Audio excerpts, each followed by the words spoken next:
Yeah, last time with 36. So yeah. Okay, that's cool. 37. And titles updated. Looks like it's live. Shout out to Grim. Thank you for the follow. 9 days ago. There we go. No, not Steel that. Scar. Let's go. the Scar of Steel. Yeah, buddy. So like, if you get cut, do you just like fill your wounds with like metal, with steel, so that like it like cauterizes and like forms into your skin, and then you're just like, God, that'd be awful. Yeah, I've heard of like rigid or non-flexible scarring before, but that would just be awful. But it looks cool, and that's all it that would matters. look really cool. Badass. It'd be very metal. if the DM allowed it, maybe. It'd be like that the Japanese art where they fill broken pottery with gold. Yes, what everyone was talking about with Kylo Ren, and they're all like, "Oh, the thing!" And you're like, Yeah. "Yes, I've heard it a million times." What? Did he hit a sore spot there, Scott? I think so. Star Wars, yeah. I mean, I don't know if you saw what I posted on our Discord. If you read it or watched it, I did. Did you watch it? I did. Yeah. Ian, Are you able how's to listen to Mass the Effect voice going through the along? audio? Oh, what? wait, hold on. How's Mass Effect coming along?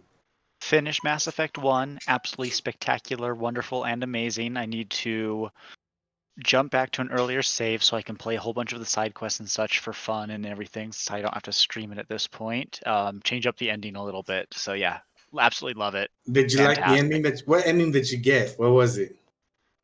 I kind of told the council they could go fuck themselves because they were stupid enough to take the biggest ship they have and be this obvious target. It's like, you're trying to get away with that? Are you serious? It's like, no, let's focus on the giant thing that's going to bring in the Reavers and wipe out all of, everything. And then someone told me that you can actually have the ship as an ally later. I went, well, shit. So I would like to change that up. And I think that's about the only thing I would really change. But why would you go change it? It's perfect because now that you're going on to the second game, those actions carry over and you get to see that specific story. Well, I only pushed to finish. I would have played a lot more of the side quests and everything, but when streaming, it's like, okay, playing the same game for months, it's going to drive me nuts. It's going to drive other people nuts. So I played through kind of organically rather than how I would play, which is maxing out content and playing every single side quest I could. So on my free time, I've been jumping back and playing a little bit of like the side quest stuff to get more lore and all of that. We gotta do a mic check. All right, so APOC, talk for a second. 1, 2, 3, 4, 5. I'm getting some reverb. He talked a lot already. Why do you need him to talk more? Yeah, because a 1 to 5 sound check is more easy than the other stuff. Yama. Ooty. Right, Cody, talk. Hello, this is Elomir. Testing. I'm hearing Cody through your mic, by the way. Are you listening to it on your phone, Scott? Through my mic? Or I'm hearing it out loud in your room or something like that. It's being picked up by your mic. Yeah. Testing. Okay, now it's not picked. There it is. Mm-hmm. It's coming from someone. Let me It's coming from Scott. Let me turn down my audio. Wonder, is it your webcam again? No, that wouldn't even explain it because the audio is going through your headset. It's coming in through a microphone. Yeah. It's coming out from something magical. Are you still hearing it? I don't know. Let's find out. I don't think so. Nope, we're good. Wait. A little bit. Testing 1, 2, 3, 4, 5. Okay. It's when you talk. Okay. Let me I'm gonna turn myself completely down and we'll see.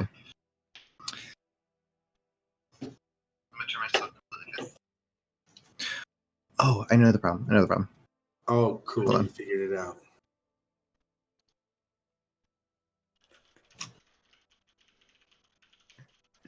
Okay, someone talk. Testing. I didn't hear me. I didn't hear you either. I didn't hear you either. You hearing it? Oh my god, I'm a ghost. No, we should be good now. Yeah, sounds good. Okay, so are we good? Mhm. Okay, I think the mic is picking up from my headset, so I had to turn down my headset. Hmm. You're gonna go deaf. Regarding sound check, I think the only one is I'm a little loud. Is the only thing. That's good. It's kind of good for you to be louder than the rest of us. Yeah. You are Is the it- most is it important. I am painfully much loud? I'm much louder than everybody else. Okay, I'm gonna Oh. turn you down a little bit then. Now you can test yourself again. Test. 1, 2, 3.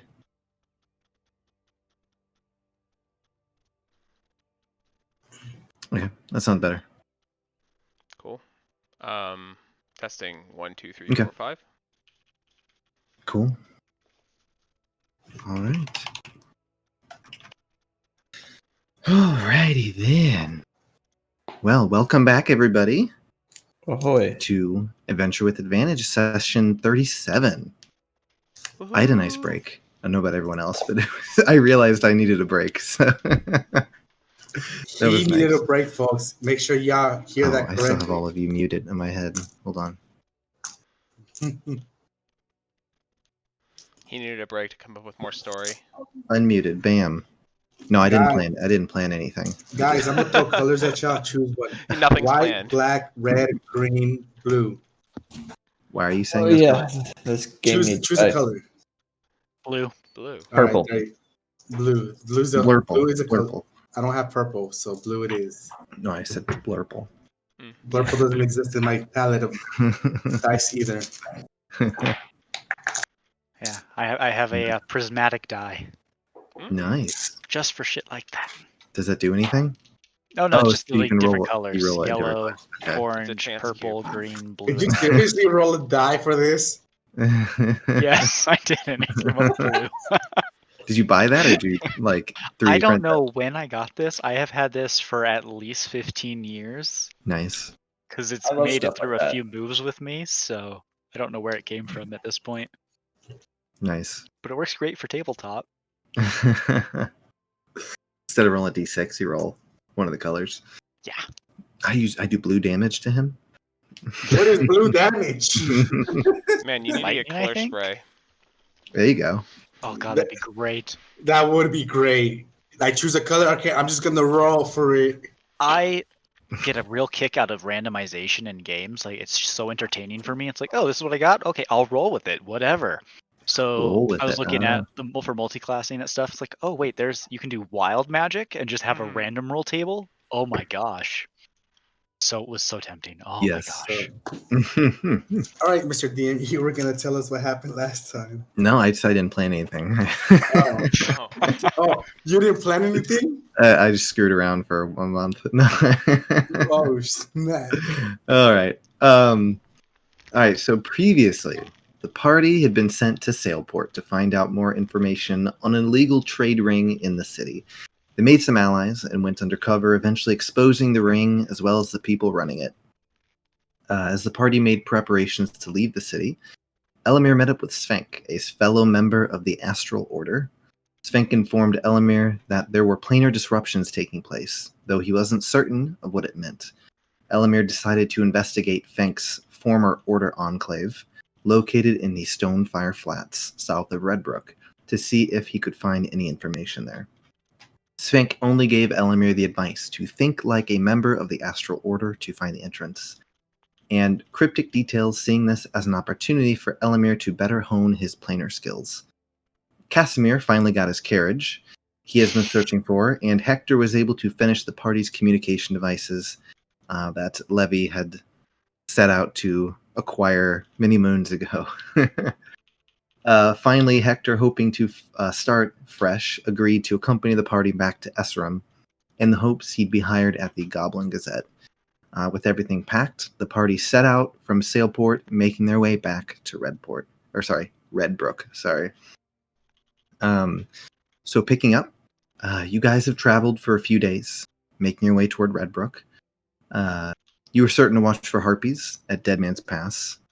And you passed through Breakwater, where you guys stayed on your way to Sailport. Stayed at the same inn. Nothing out of the ordinary, just a normal inn stay.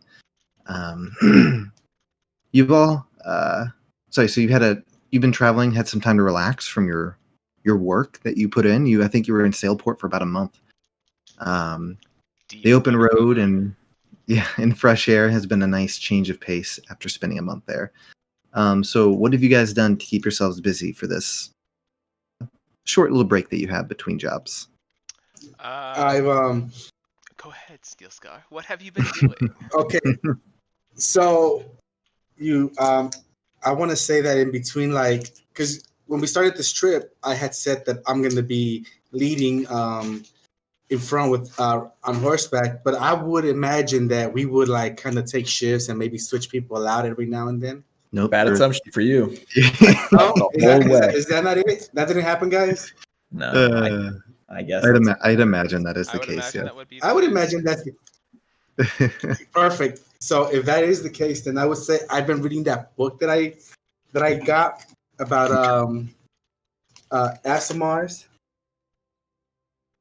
and stuff that you. I believe it's pronounced Asimar. Asimar. That's just the way I pronounce it because Asimars. I thought it was Asimar. I thought it was Asimar, I think it's Angel Asimar. babies. They have a really nice Angel booty. babies. Is that what it is? Yeah. It's a celestial booty. It's the celestial booty. Their so cheeks they're are Asimar. divine. Oh, there you go. Yes, you said that. And let me see if I can find where I wrote that down. When you just have to do a search on your entire notes. There you go. There you go. Found it. Okay. So you've been reading through the book. Let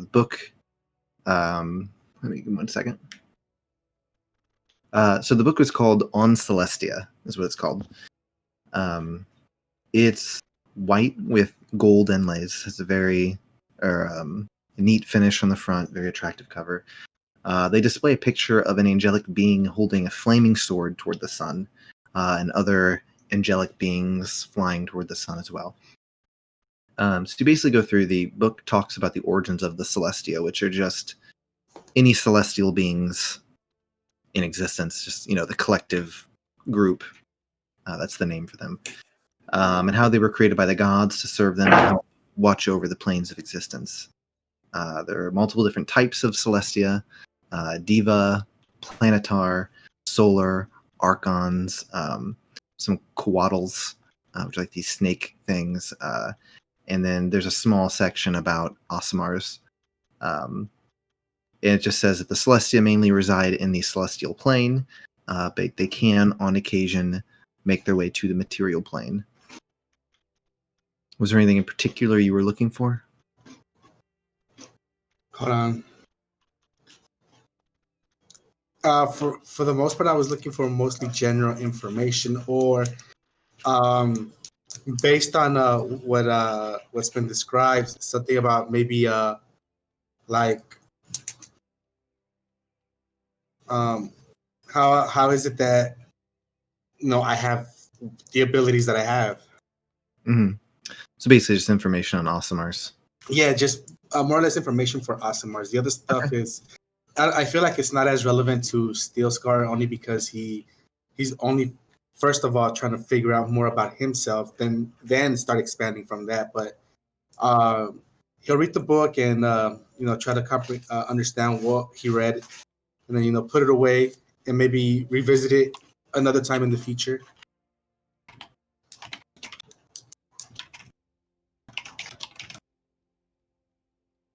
Sure. Sorry, I had to send something.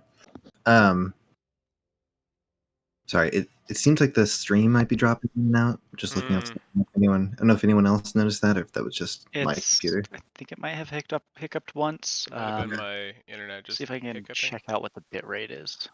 Okay. Won't let me check. Okay, while you guys are looking at that, so basically, you're already kind of familiar with how you got your powers. I believe High Priestess Delma and Esrim kind of explained it to you a little bit, and Captain Doring explained it to you that basically your mom, you assume your mom, could be your dad, you're not certain, but from the information that you have, it seems like your mom was either some sort of celestial or an Aasimar herself or something like that. And that's how you have this connection to the divine. And that's how you have the ability with your wings and basically the things that you've always kind of been uncertain about yourself. That's the explanation for those things. And the book, it it just gives you kind of that information as well. And so for the most part, you would say that Steel Scar basically just read things that have been explained to him previously. Yeah, it pretty much just it confirms everything you've heard, and it brings you some sort of comfort. And okay, right, this seems like legit. This seems like kind of not common knowledge, but this seems normal. It does seem like for Aasimars, there are different types of Aasimars. There can be Aasimars that seem to be, lean toward the side of good. There seem to be some Aasimars that seem to have more fallen to evil or the darkness or something like that. All right. And then look, it seems like for some, they are able to tap into their divine side and kind of grow that power within them, kind of thing. Cool. That's a lot to write down, but good info. So then, with that in mind, I think Steel Scar is just gonna, I don't want to say that he did this in one sitting. This was probably over a few days since we're traveling a big distance. Okay. I mean, you're having to ask what the big words mean, so. Like I said, I know, I'm joking. Steel Scar first wants to focus on himself before exploring the other things you explained. Okay. And so for now, I think still, I would be like, okay, this is enough information, and I'd probably be like, I'm saving the book and maybe seeing what the future holds with it. Okay. Once I understand a little more from other sources. All right. Levy, what were you hoping to do during this time? I am going to relax, write in my book, draw up scenery, pictures of Steel Scar in heroic poses, getting eaten by a T-Rex, dying. Maybe him riding a T-Rex, I think would be pretty fun. Bench pressing a T-Rex. Bench pressing a T-Rex is definitely something I would draw. Because he would as a chicken, right? Mm-hmm. As a chicken. Yes, but of course winning the chicken fights. Yes. Because Steel. To be fair, you weren't there for that, but I mean, I can imagine it's leisure drawing at this point. He wasn't there, but he did see me in my chicken form. I did, because I put you there. Yep. So have we still not figured out which name was the correct name for his chicken form? No, we haven't. It's okay. I think yes. I thought that's just an ongoing goof. I thought it was Steelcock or Cockscar. Oh my gosh, we need a coin that we can flip. It's both. So one's heads, one's tails. Both at the same time. Steelcock, Cockscar. Chicken. Rooster. Two sides of the same rooster. Oh gosh. All right, so you just Levy's busy drawing. Elomir, what were you up to? I'm thinking about as you kind of said, this is like a test for me, so I'd be pretty kind of like serious and thinking about it since we'd been there, trying to like replay it in my head of like, did I see something? Did I sense anything? But really probably just anxious and waiting to get there. Okay. Just sitting there with your anxiety. Yep. Okay. And what about Casimir? I'd be very much enjoying the carriage. you guys just see him occasionally rubbing it for me. Just petting the walls of the carriage every so often. Very pleased with it. I don't have a rooster to toss, so I don't really know which languages. I would try and bother Levy and Steel Scar for learning more Dwarvish and Primordial.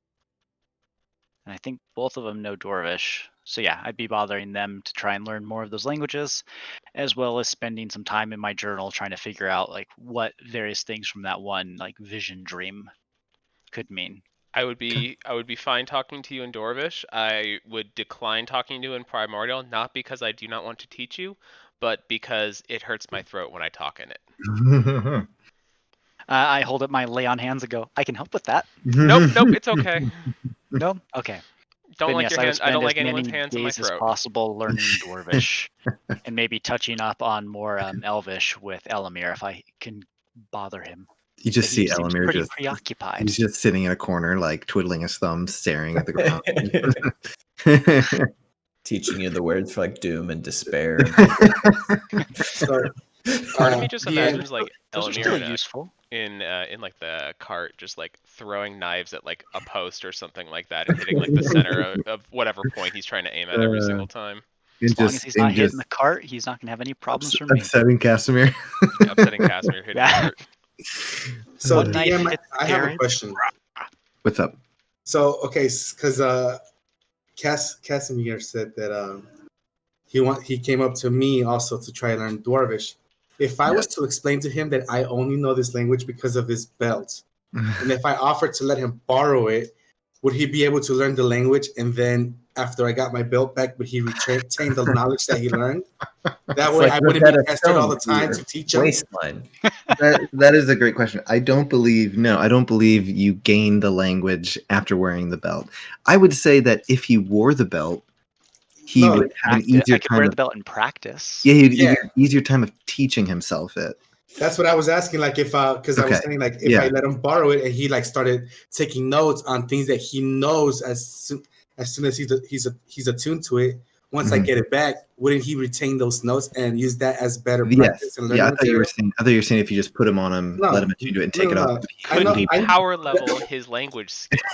Yeah, that's what I want to ask. Could he power level it? I'd say it would definitely make the process easier. Yes, if you can teach yourself. Yeah. So on the first day he asked me that, I'll be like, hey, well, if you want to borrow this belt and then use it to learn before we arrive where we're supposed to, I'm willing to lend it to you.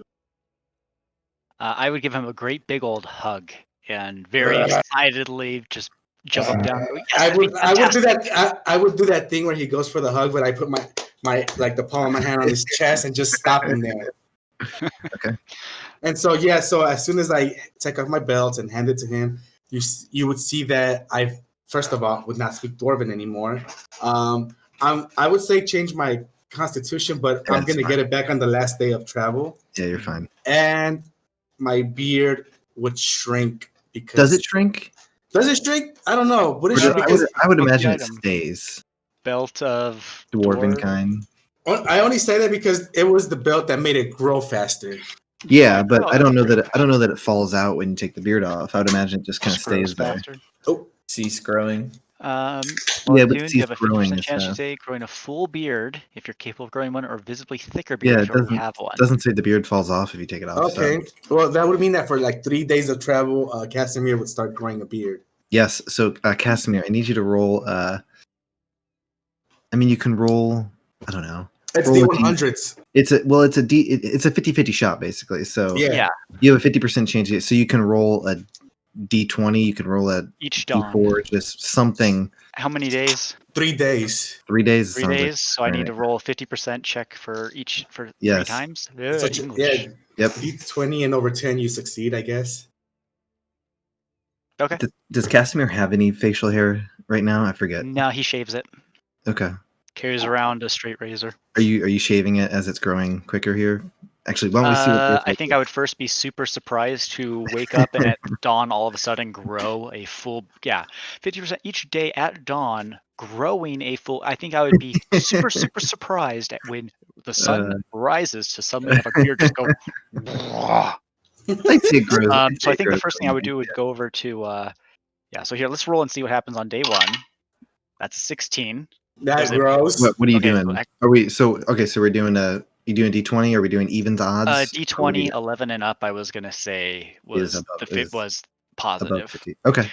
Okay. So on dawn 1, I wake up, watch the sun rise, and all of a sudden, just like in Santa Claus the movie, Yep. For Tim Allen. Tim Allen. I grab it, yank on it to confirm it's real, and then go, Steel Scar, I have some concern. What's up, buddy? It's more what came down. I have a... Well, that's not... Huh?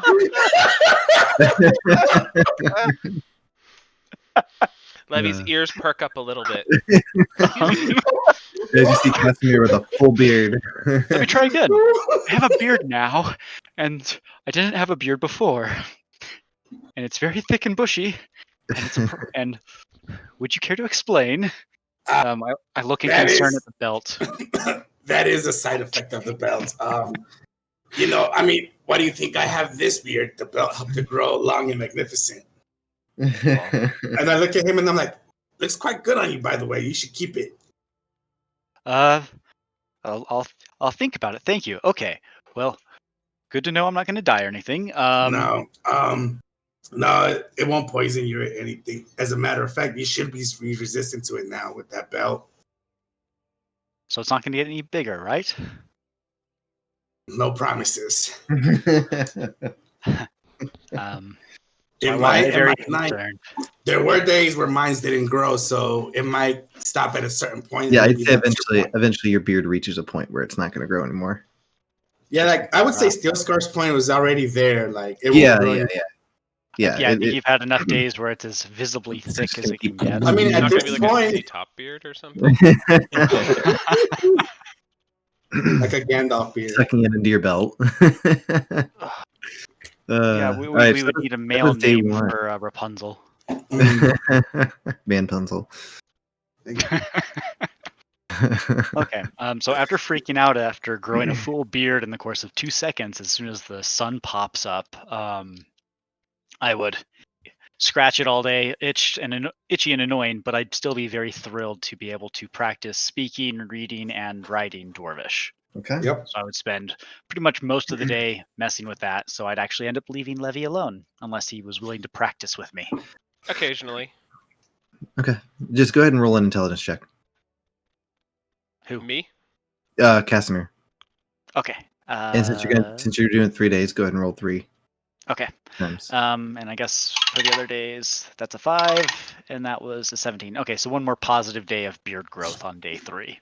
Okay. And then you said 3 intelligence checks. Yes. Okay, those are just flat d20s. Got an 8, a 13, and a 1. Can I use luck to reroll that one? Actually, I will give you advantage on them since you are teaching yourself. Okay. So roll them all again. So I should probably just write these down. So 8. I think it was like an 8, 17, and a 1 or something like that. 8, 17, 1. That's what, a 9? That's a 9. It's a sire. An 8. 4. A 1. Are you kidding me? Can I expend luck? Can I just start expending luck for one reroll of each of those? Sure. Go for it, man. 13, 8, 4. Oof. I think that's as good as I'm going to get. More. 13 and 17 and 4 basically were the highest. Yeah, 13, 17, and 9 were the highest. Okay. Wow. All right. Not the brightest. All right. At the end of day 3, are you giving back the belt to Steel Scar? Yes. Okay. I would thank him profusely. Did your beard grow an extra day? It did on day 3. All right. Extra itchy. Customers just got this giant beard now. Are you shaving it or are you keeping it? I would keep it for the moment. Okay. I would spend the rest of that last day debating keeping the beard. All right. Once we get to Astral, we should search for beard oils. I give him a concerned look. How much effort does it take to keep one of these? It's not too bad. We just got to find some beard oils in a small little comb, and you should be good. I don't think there would be brushes at this point in time in history. Is there? I would imagine. Yeah, How do we make them out of brushes and various feathers other bristles? Yeah. Okay, then I would say that. Go find a brush. All right. I would all walk right, away already resolute in cutting it off. all right. Beer's gotta Um, go. So, if you remember, Hector's been traveling with you guys. Yeah, during what's he been well. up to? I shunned him the whole time. So you've had some time to get to know him. Basically, you find out that he grew up in Sailport. He was the child of a sailor, but as he got older, he found that he was more interested in how things worked rather than actually doing work. He eventually opened his own store, but business was a bit slow. But he managed to get by. It was only recently that he started to run into trouble, and that's where he got connected with the Tidesong Collective and all the stuff that happened. Basically, he's really eager to meet with Grogard and Amber, who you guys have told him about, and he's hopeful for a future there. So you guys are about a day from Redbrook. You'll arrive there the next day. You guys have made camp near a small stream. You guys have set up camp. Hector gets a fire going. You guys make yourself comfortable for the night. Sure, someone's making food or something. I don't know. Levy might have cast his dome thingy. I'm not sure at this point. Whatever you guys want to do. Anything you want to do at your campsite? Dome definitely goes up. Okay. I don't sleep with I don't. Yeah, I'd probably be on alert, kind of looking out, see if I spot anything out there. You never know what troubles are out and about. And so he set up camp inside his dome. As you guys are just sitting around the fire, eating, just relaxing. Hector's basically like, so can you tell me a bit about the Goblin Gazette? How'd you all start working there? Yeah. So I was just looking for a job that would let me get to travel a whole bunch, and see more of the world. So I applied as a journalist and SRM, and they gave me the job. And on that same very day, I met Steel Scar and Elomir. It's like, sounds interesting. If you remember, Hector wears the spectacles, makes his eyes look really big, kind of flickering in the sunlight or the firelight. And he looks over at Casimir and Steel Scar. He's like, how did you two meet? Well, I met them all in Silver Ridge when they came to assist me with an investigation. He still thinks we're married. Oh. That's why he asked that. Oh my gosh, it went right over my head. I forgot about that. Oh shit! I just picked up on that. Okay, so as that clicks, you haven't known each other that long, have you? Casimir would look at you and give you a raised look, raised eyebrow look of, do we want to continue to mess with him? I just look at him and just nod my shake my head. I'd be like, well, Hector, to be honest, we are technically not together or anything like that. You kind of confused the situation, and we didn't want to. You seemed a little excited, and we didn't want to disappoint you in that moment. We're just staying together for the little ones. The reason we have these rings is because he tanks some of my damage in battle. Whatever you do in your private time, fine by me. Whoa, guys! I didn't know it was like that.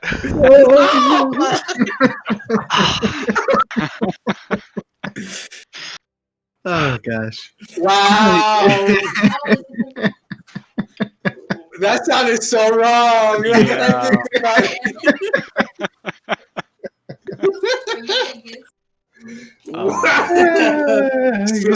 Steel Scar just looks embarrassed, and he's like, "We're not together." That's it. End of discussion.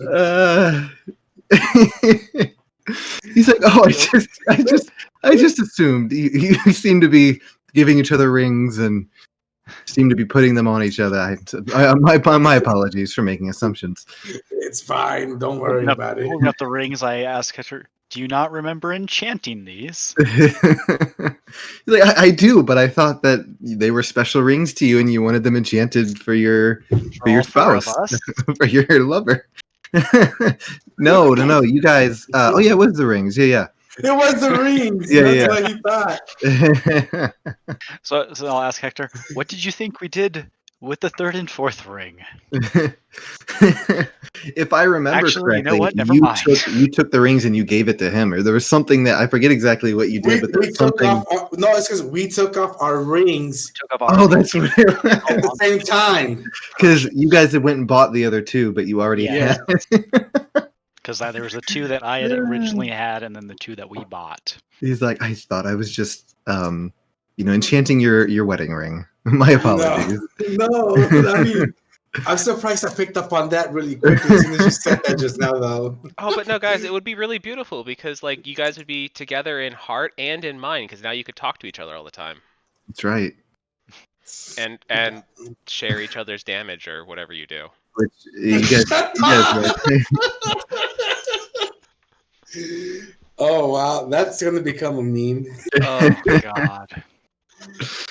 Oh man, I did not mean to say it like that, but it just God. I wasn't thinking. Skyrim level of humor.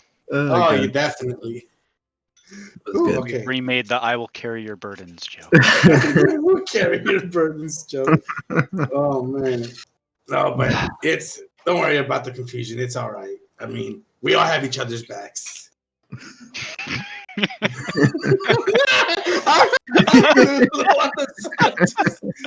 You're like, oh. I'm done. I would look at Steel Scar and just say, maybe you should just stop.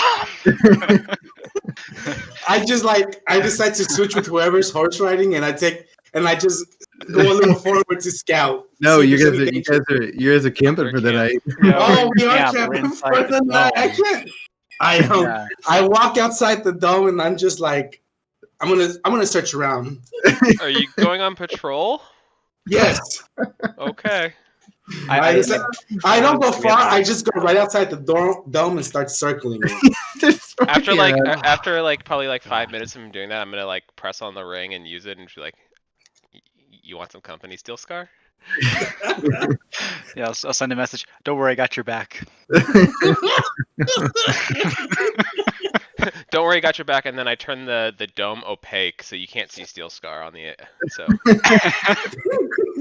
Oh God. Yeah. I'm gonna roll a perception check just to see if I can see anything out there. Roll with disadvantage. Oh no, that's perception. Yep. That's a 3. You find a rock. A 3. Find a rock. And you pick it up, and you immediately think of Casimir. Oh shit! I forgot to get my rocks. Wait, is he gonna bring like Casimir might like this rock. I don't know where I put my rock. Damn. That's a pretty nice rock. Damn good rock. I just finish walking around. I go back inside. I'm just like, "Hey, Casimir," and I toss him the rock like unexpectedly. Oh, how thoughtful! Thank you. Casimir can add that rock to his collection of rocks. There, add it to the collection. Oh wow, you actually have a patch of rocks? A horn, actually. I feel like we talked about this before. He has a horn of rocks. Oh gosh. All right. Should I keep them? But in the what was the item you gave me? Horn. The horn. There we the go. horn. Yep. This is not my episode right now. I think it's all your episode right now. It is. Nice. All right. Okay. So you guys, when you guys are in the dome, you don't worry about anyone being on watch, or do you want someone to be on watch? We've got Volley, the Yeah, that's right. That's right. cat. Bam. Okay. I'll you guys play. all- She's just out doing her thing all night. All right. All right. So you guys rest for the night. Casimir, Yeah. as you're sleeping, you suddenly have a very vivid dream. You stand in a library holding a small candle. On either side, you see large bookshelves filled with countless books that rise up, and eventually disappear into the darkness above. Ahead of you, you see a long aisle with bookshelves on either side, and you assume you're in some sort of library or something like that. You look behind you, and you see row after row of books stretching backwards as well. You begin to move forward. As you do so, you notice books begin to fly off kind of like float off the shelves and then immediately dart, into the darkness in front of you or behind you or something like that. But you keep moving forward, but the aisle never seems to end. You seem to break into a brisk pace, making sure to avoid the books that are darting past you as they go off into some unknown destination. Your candle begins to burn low as you begin running, hoping to find something before the light is gone. Eventually, you reach a dead end as you see a small display case. You approach the display case, and you see a book inside. You seem drawn to this book, an inexorable pull toward it. You open the display case and take the book. The cover is a dark purple, as a single eye etched into the leather. You blow the dust off the book and open the clasp. As you open it, you turn to the first page. You see the following words written in the center. Power comes at a price, and to knowledge is power. You turn the page and you see the same thing. You begin to flip through the pages, page after page after page. You keep seeing, power comes at a price, knowledge is power. Suddenly the words on the page begin to glow. They start off dim, but they begin to glow brighter and brighter. You try to look away, but you can't. Brighter. You try to shield your eyes, but you can't move your hands. As it glows brighter. You try to close your eyes, but you can't. Brighter. You try to focus on something else, but your eyes are glued to the words. Power comes at a price. Knowledge is power. You feel as though you were looking into the sun itself as the light from the pages continue to glow brighter. Your eyes begin to burn as they glow brighter. You let out a cry of agony as the light envelops everything around you, and you wake with a sudden gasp and breathing heavily. You look around at the campsite, but things look different. Things look as if they are obscured by some sort of dense fog. You can make out the outline of the carriage, the campsite, but you can't seem to make out the fine details. You can't see the imperfections in the wood. You can see the fire nearby flickering, but you can't make out the oranges and reds and whites in the fire. You look to your side and you see Levy sleeping. You can see his body laying against the ground. You can see his sleep roll and all that stuff, but you can't see the details on his face. You can't see the colors of his pajamas. You gaze over at Steel Scar, who seems to glow a dim blue, unlike your other companions. Valley approaches you. As you see, she is also glowing a faint blue. You gaze around and realize that beyond about 120 feet, you can't really see much as it's too obscured by the fog. This seems to cover everything. You gaze up at the night sky, and though it is dark, you can see just slight lights in the distance, which you imagine to be the moon and the stars. You rub your eyes and blink, thinking maybe there's something wrong with your eyes, but no matter what you do, your vision stays the same. Is there any residual pain? There's not much pain, but you kind of like reach up and feel around your eyes. You feel like maybe something burned or something. Your skin feels a little off. I try healing them with lay on hands. Okay, you lay your hands on your eyes and attempt to heal them, but nothing. You can't quite see your own eyes, but it doesn't. The skin still feels the same. Okay, I call out, guys, wake up! Something's wrong. Well, as you cast, lay on hands, you feel this power in you, a power that you've not felt before. But something seems different. Something seems off. Obviously with your vision, but you seem to have access to some other magic that you've not had access to before. As I call for the others to wake up, I try to look inside myself to see what's changed. Would we hear him calling out to us? I'd say you would eventually wake up, yeah. You feel that you have a greater connection to magic in the arcane than you've had before.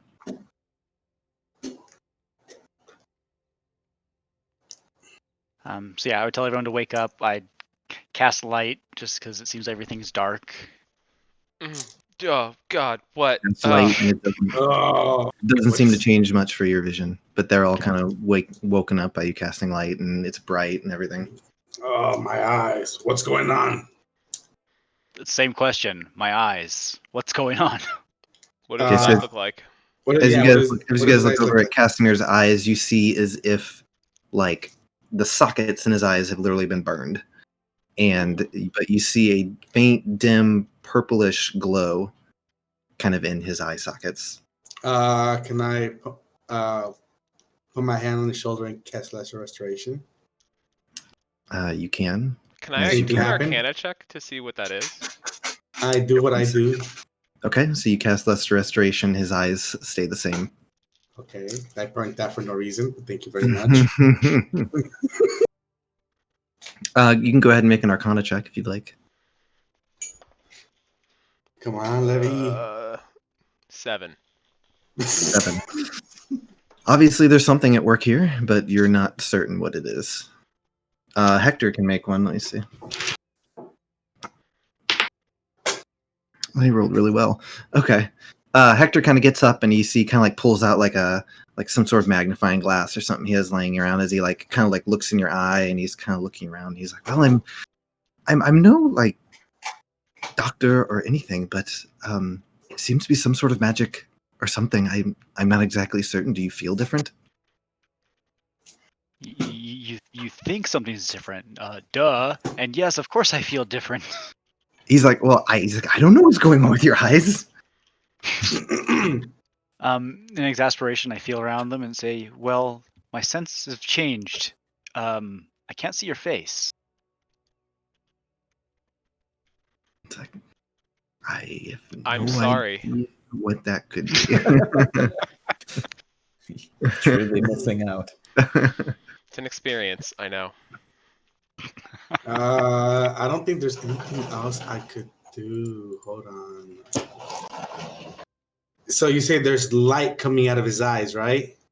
Glowing purple. So it's not like like this. It's more like where it would be as if like there was a small light on his eyeball, kind of thing. All right. Do you want me to it try and do something for you, Casimir? hmm. I mean, I can try something.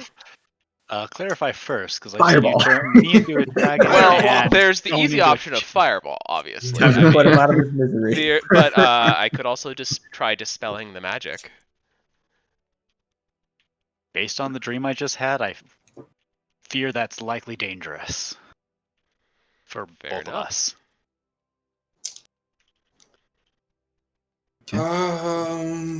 There's okay. No, there's nothing I can really do. I mean, I don't think casting daylight would help. No, that's In fine. his Like, eye- please don't. in his Do it. eye socket. In Into this his light dome. socket. Well, it wouldn't do me any harm, would it? God, that'd be hilarious. Wait. See anything. Is he considered blinded? No, he's not. Okay, so he should be able to. Oh, but he can't see us because of the light. He can see you. I Oh. can see you. He can So see you. He can see you really well. I cast light. It did not change how I perceive the world. So if you were to cast daylight, I think the only Oh thing yeah, you'd do he is sees me as a blue screw aura, Levy. right? You said. Yes. Yeah, so I would describe to them, you're blue, Okay. cat's blue, Okay. nothing else is blue, What's the other color? black, shadow. Does he Outline. see their outlines too? Casimir, yeah, you can see everyone's outlines. You just glow with a faint blue, and so does Vali. Interesting. Would Elomir reasonably know that as he is basically like where he gets his powers from? Would Elomir know where he gets his powers from? Yeah. Um, Or is that kind of like hidden? I mean, no. I mean, most magic is either from an arcane nature or from a divine nature. For rangers, I think theirs might be considered arcane. I don't remember exactly which it is, because I actually think druids are divine, even though they get theirs from like nature. I don't remember where rangers get their magic. I'd have to look. I use the Medallion of Knowledge. Sounds useful. What does it do again? I forgot.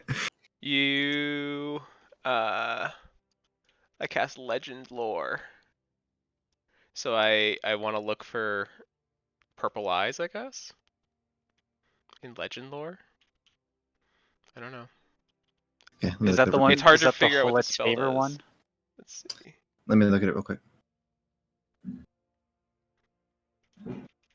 Legend lore.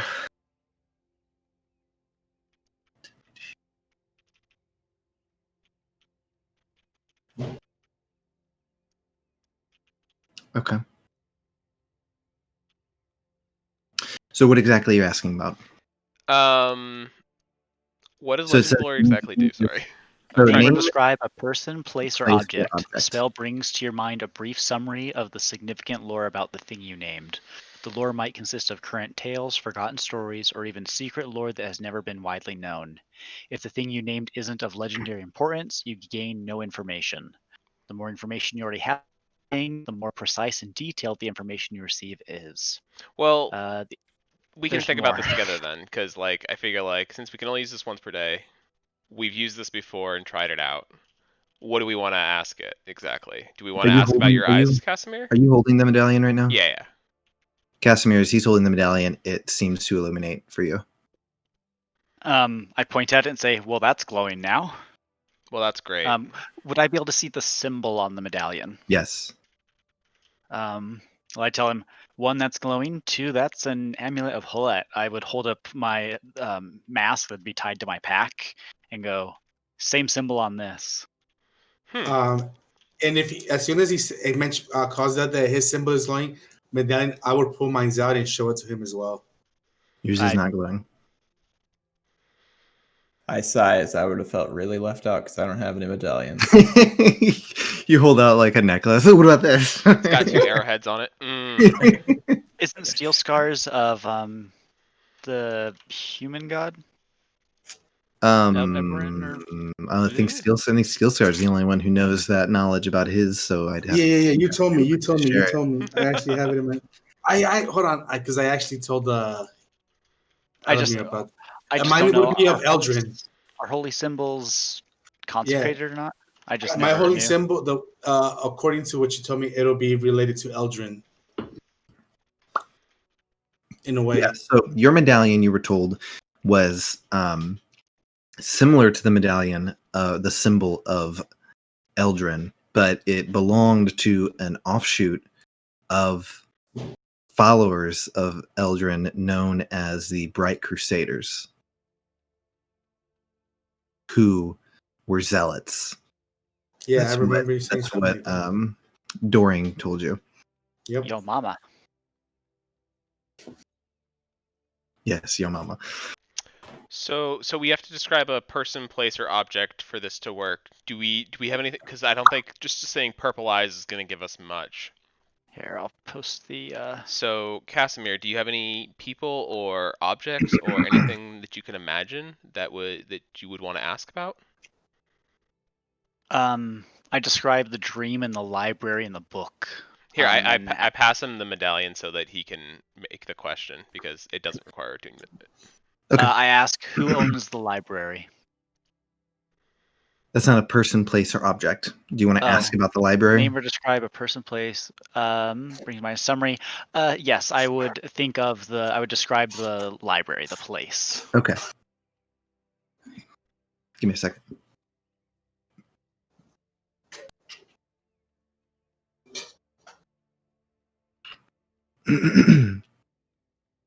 Watch him bust out some Eminem like rhyming rap. West Philadelphia. Oh man, we're going. Couched in figurative language, we're busting out Eminem.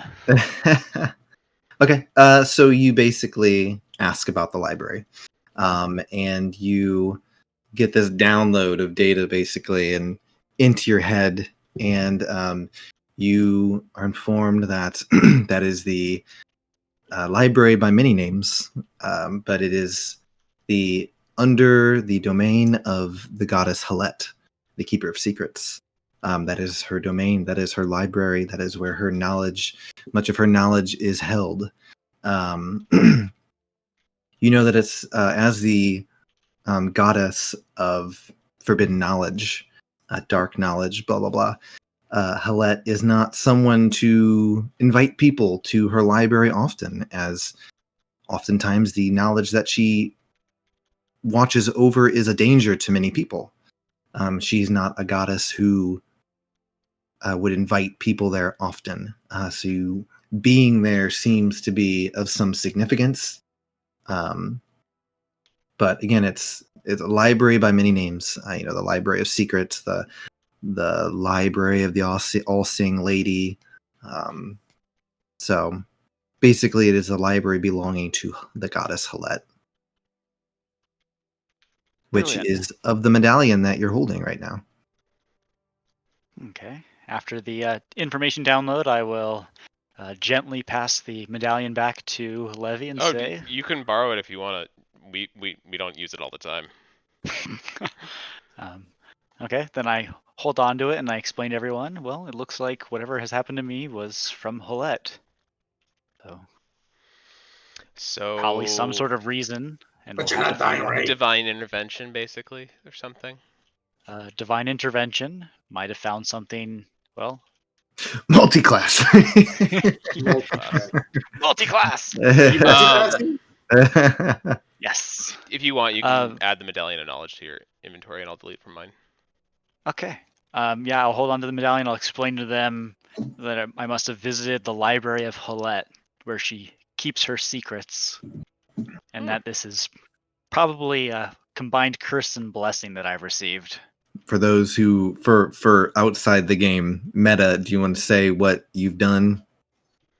I have multi-classed into Warlock, so Divine Celestial Warlock.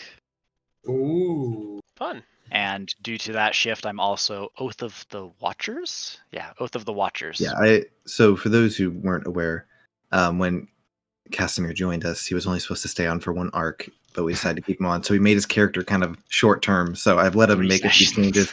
Let him make a few changes so that he can enjoy it more. So he's switching up his oath to Oath of the Watchers, and then he's multi-classed into Warlock. Long-term character. So yes, so there you go. Anything else you want to do with your glowy purple eyes? Look with your special eyes. Well, I'd go hunting for my brand. I would apologize for waking them up. Spend probably the next hour seeing what things I could see or couldn't see. Send Volley back out for scouting, and I would add the amulet to my character sheet. Okay. Alrighty. So, assuming everyone else just goes back to bed. Yeah, absolutely. Exactly. That's weird. All right, I'm going to bed. Oh, that was interesting. Good night. All right. Let me get back to my session notes. Levy, what was it called so I can search it up? The Medallion of Knowledge. Thank you. Okay. I feel like it probably would be more well used with you. You would probably remember to use it. Maybe. I don't know. Says how many sessions did it take before he told me? I forgot I gave him a horn. Yeah, carrying around this horn of Taskmaster for how long without knowing that I was carrying it? What horn? Dig it through my pack. Hey, look what's this? You just gotta equip it. Here, have a wondrous item. All right. So you guys go back to sleep. Wake up next morning, head out, expecting to arrive in Redbrook that day. So you can, Casimir just looking as stuff's going by, just everything looks different for you, just trying to get used to everything. So you continue on the path as it winds up and down the familiar rolling hills as you near Redbrook. As you crest one of the hills, you catch a small but familiar sight. Bloodthorn Castle. Perched on the edge of the cliffside, the red bloodthorn flowers fall, covering the cliffside of the castle in a deep red. Beyond the castle, you see the sun setting on the horizon. As you continue forward, you can make out the remains of Natal and Andul. But as you get closer, you can see that efforts seem to be underway to repair them, reconstruction.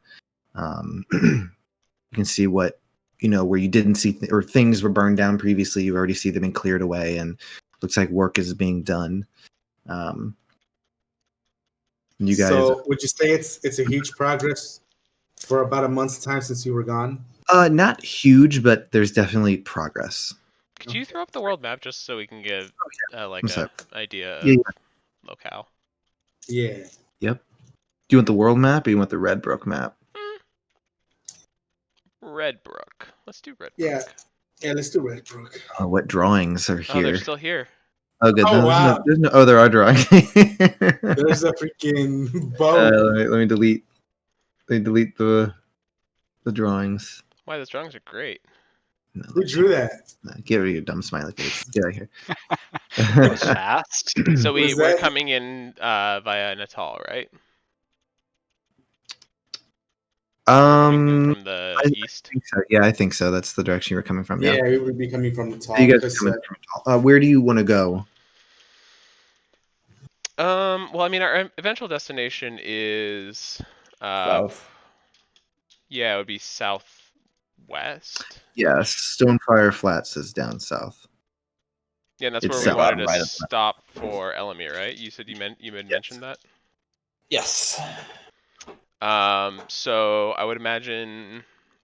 I don't think we need to like make an announcement into the castle or anything like that. No. Hey everybody, we're here. Back. Hey friends, remember how we helped out that one time? Yeah. No. So maybe You- like Hey just. friends, remember when they knocked me out that one time? You seem to make great friends there. And I mean, yeah. Lord Montevere told you to return. If you ever return, feel free to come back to the castle. I would say we could maybe make just a quick stop, just to let them know that how they're doing. Yeah, we can do that. But I mean, what time, Dave, is it right now? It's not nighttime yet. It's like evening. It's like it's getting close to dinner time. Well, I mean, it's getting kind of late. Maybe we could spend the night here and then head out in the morning. Yeah, that's what I was thinking. But maybe the castle could provide housing for us. That's what I'm saying. So yeah, let's go check out Bloodthorn Castle. Might as well. I like to sleep in a good bed. Like free lodging. Free lodging. I mean, the hut's great, but it's no castle. Bella, it's who came with us, right? Yes. Okay. Bella Montevere.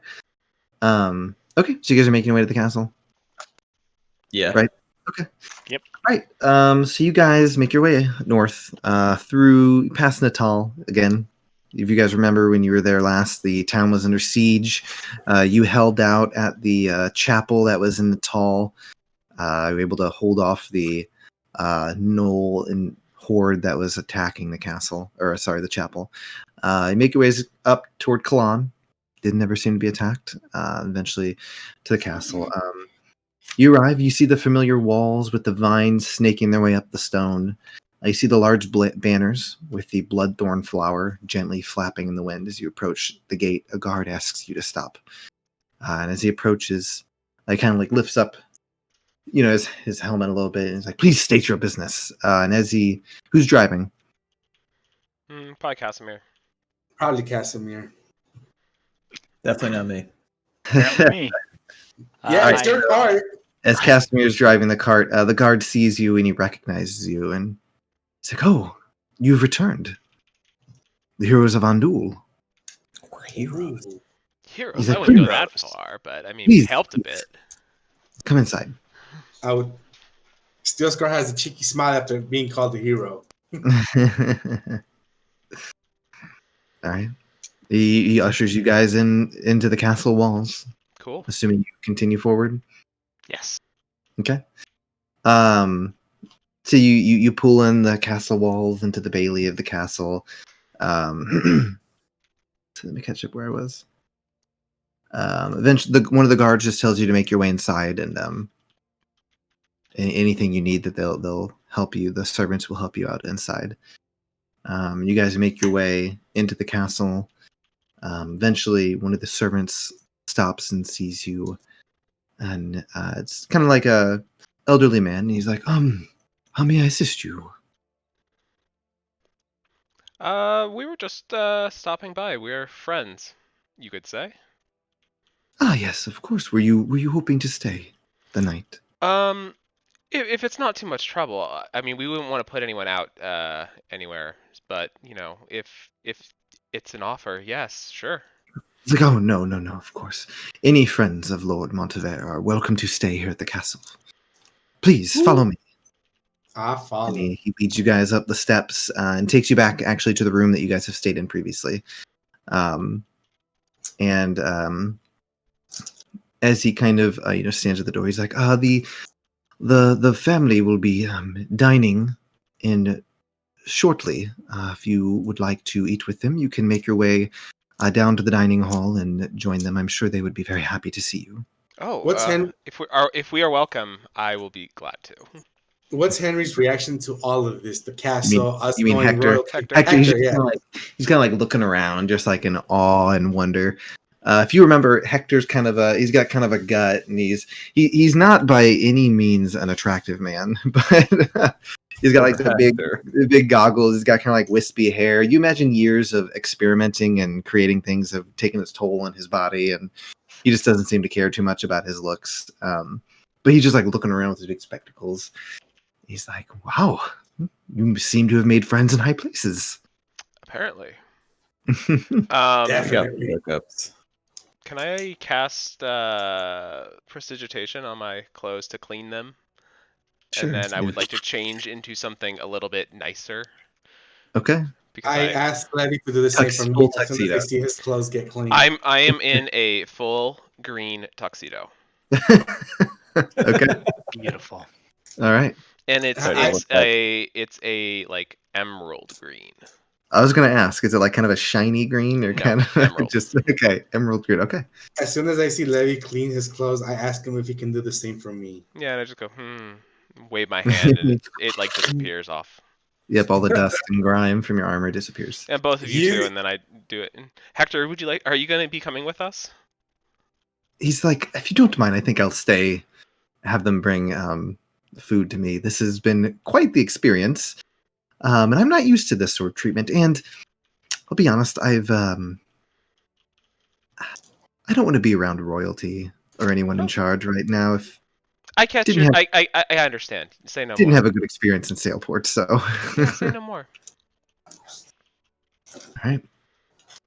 So Hector stays in the room. Are you guys making your way down to the dining hall? Oh, definitely. You remember the dining hall? It's near the entrance. You guys have eaten there before. Yeah, wasn't that a command station at one point? No, the other side was. Okay. There was like there's like a fireplace, whatever you call it, like yeah, that's right. Small library, a den or something. Okay. So you guys enter the dining hall. As you do so, you see 3 familiar faces. You see Bella, Philip, and Leon Montevere, the children of the Lord and Lady Montevere. Hey, we saved one of those. And yes, it was Leon. No. Yes, it was Leon. And somebody else too. The wizard guy that's there. Garrogar? Yeah, he's not at dinner. Oh, he's not there? Yeah. You said it was Bella, Leon, and who? Philip. Philip. So I'm gonna look. I'm gonna make sure you worked with one of the sons because he was at Natal. It was Leon. Was it Leon? Okay. Yeah. Leon was at Natal. He was the one that was like leading the defense when you guys showed up. He was injured, I think. Yeah, his arm was on his leg. We created the diversion to get him to safety. Mm-hmm. Yeah. Where they climbed the bubble and they were supposed to. Look at Levy's like, look at Levy's face. He's still salty about it. The scaling of the inside and outside. It was a fun session. Don't Okay. Anyways, we were at Denver. Well, as they see you guys, they approach you. Hold on, sorry. Come on. Where's my thing? All right. So if you remember the way that they all look, Bella has like black hair and kind of paler skin. She's like a wizard. And she's wearing like very elaborate robes. And then Leon, the oldest, kind of has like kind of shorter cut hair. His arm seems to be doing better, though he doesn't seem to move it too much. The younger son, who you didn't really do much with because you didn't really encounter him, he was sent off actually to a different. I think it was sent to Kalan. He's got kind of like longer blonde hair. As they see you, they approach, and Leon walks up and he reaches out a hand to shake. He's like, it's so good to see you guys. Yeah, you too. Welcome back. You seem to be doing better. He's like, yes, my arm has, it's definitely healed. I have Captain Doring to thank for that. It's getting much better. But it's been quite the time since you guys have left. And we'd love to hear about it. Of course. Sorry. Leon basically explains to you that he's been in charge of, him and his brother Philip have been in charge with some of the reconstruction in Natal and Undul, so they've been kind of like in charge of that. And Philip approached and he's like, I'm quite upset I didn't get a chance to work with you. I've heard nothing but good things and the grand tales of your exploits. Oh, well, hey, better now than never. It's like, well, for our sake, I hope that we don't. There's not another Knoll incursion. No. Probably, hopefully, something more fun than that. Yes. So, and I look at Leon and the rest, and like, so what happened to the rest of the Knolls? Were they wiped out, or? At this point, Bella speaks up. She's like, well, if you remember, before you left, the Dark Elves arrived and provided some much-needed assistance, and a few days later, we got reinforcements from Esserum. We were eventually able to push the Knolls out of Redbrook, and they fled into the Carlin Lowlands, beyond the Stonefire Flats. They didn't give up easily. They put up a fight, but we were successful in the end. And Garagar and I believe that with the help of Levy here, we were able to determine that they were most likely after a staff from a battle long, long ago between my people and Knolls. And it seemed that we believe that they wanted to collect the remaining pieces of that staff and attempt to reconstruct it. But you guys were able to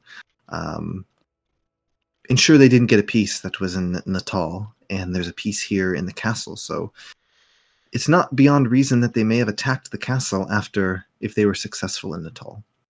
Well, why don't you send those pieces with us? Then they have no reason to attack you again. No. We don't want that responsibility. No. She's like, yeah. I thought we agreed to leave them here so we wouldn't be chased. She's like, yeah. Before you left, you agreed to leave the piece that you found in Natal with us. Exactly. Yes, please. And now that we know what they're after, it has made things much clearer now. The pieces of the puzzle have come together. Well, that's good to hear. I always like a good solution. Any news on what this staff would do if put together? Well, we're not exactly certain what the staff itself would do, but the staff was owned by a Knoll named Logoltha, who is a powerful necromancer. So I can only imagine it would do something related to necromancy, some evil magic. Wasn't this something you were interested in, Levy? No, not as much. It borderline, but not a ton. It's not my passion project. No, but it's very good to know that that has been wrapped up at least, and the construction is going well. This is for the time being. My father has more details. He should be here shortly, and I'm sure he'd love to inform you of some of the updates. And at that point, you see Lord and Lady Montevere enter the room, and they're very happy to see you. Lord Montevere approaches each of you and gives you a firm handshake, and is like, I've heard from the servants that you had arrived here, and I'm so happy to see each of you here tonight. You are always welcome here in Bloodthorn Castle. Thank you so much for having us. We really appreciate it. We were on our way back from Sailport, and we thought we would stop by and see how the progress was going. He's like, yes, I'd love to. I'd love to hear how things in Sailport went. Please take a seat. The servants will be bringing us the food shortly. All right. So you guys find a seat around the table. Everyone takes a seat. Eventually, the doors burst open as the servants begin to bring out the food. It's a nice food, not like over the top, but there's roasted pork and potatoes and steamed carrots and wine. Of course, there's wine as everyone begins to feast, and as you guys are just relaxing, enjoying the food and feasting, Lord Montevere speaks up. He's like, well, so how did things go in Sailport for you? Well, our story ended up being a little bit more intense than we had thought. That was one thing. We ended up getting my little project that I had wanted. We now have magical rings that we can talk to each other with. It's fantastic. Oh, wonderful! Sounds like it would come in handy. Yeah, exactly. I figured it would be great for communication on like a battlefield or something if we need to. Of course. And then yeah, we ended up busting a illegal animal trading ring. Interesting. Yeah, and I can go into details on kind of the story of what we did. And he basically here says, let me roll performance to see how well I tell the story. Okay, yeah. That would be a 16. 16. Okay. Could I attempt to boost him with guidance, just messing around with like the new magic I can feel? Oh, you want to cast guidance on him? Yeah. Sure. What do I get? Extra D4. 3. Okay, so 19. Okay, you guys listen as Levy begins to weave this tale of your exploits in Sailport. You arrived there. You eventually learned you were hunting down the dinosaur trade. You found a group that seemed to be interested in what you were peddling, and you hunted down a dragon and all sorts of things. And the everyone at the table seems interested, and congratulates you guys on killing a dragon. It's no small feat. I killed the dragon. Yes, I have a second name. I'm Levy Dragon Killer. Or what was the name of the dragon? Rimzarin. Rimzarin. Levy Rimzarin. Slayer, or is it just Rimzarin? You took its last name. I took its name as my middle name now. Okay. Sounds good. I'm actually updating my character sheet for this. Is it gonna do? And so Lord Montevere's basically like, oh, it sounds like you met Lord Gellows in Sailport. We did. That was an experience. Threatening man he is. Interesting man, to say the least. Yes, he. I had warned you that he was an interesting man before you left, but he's a powerful ally. But he has quite a history with him.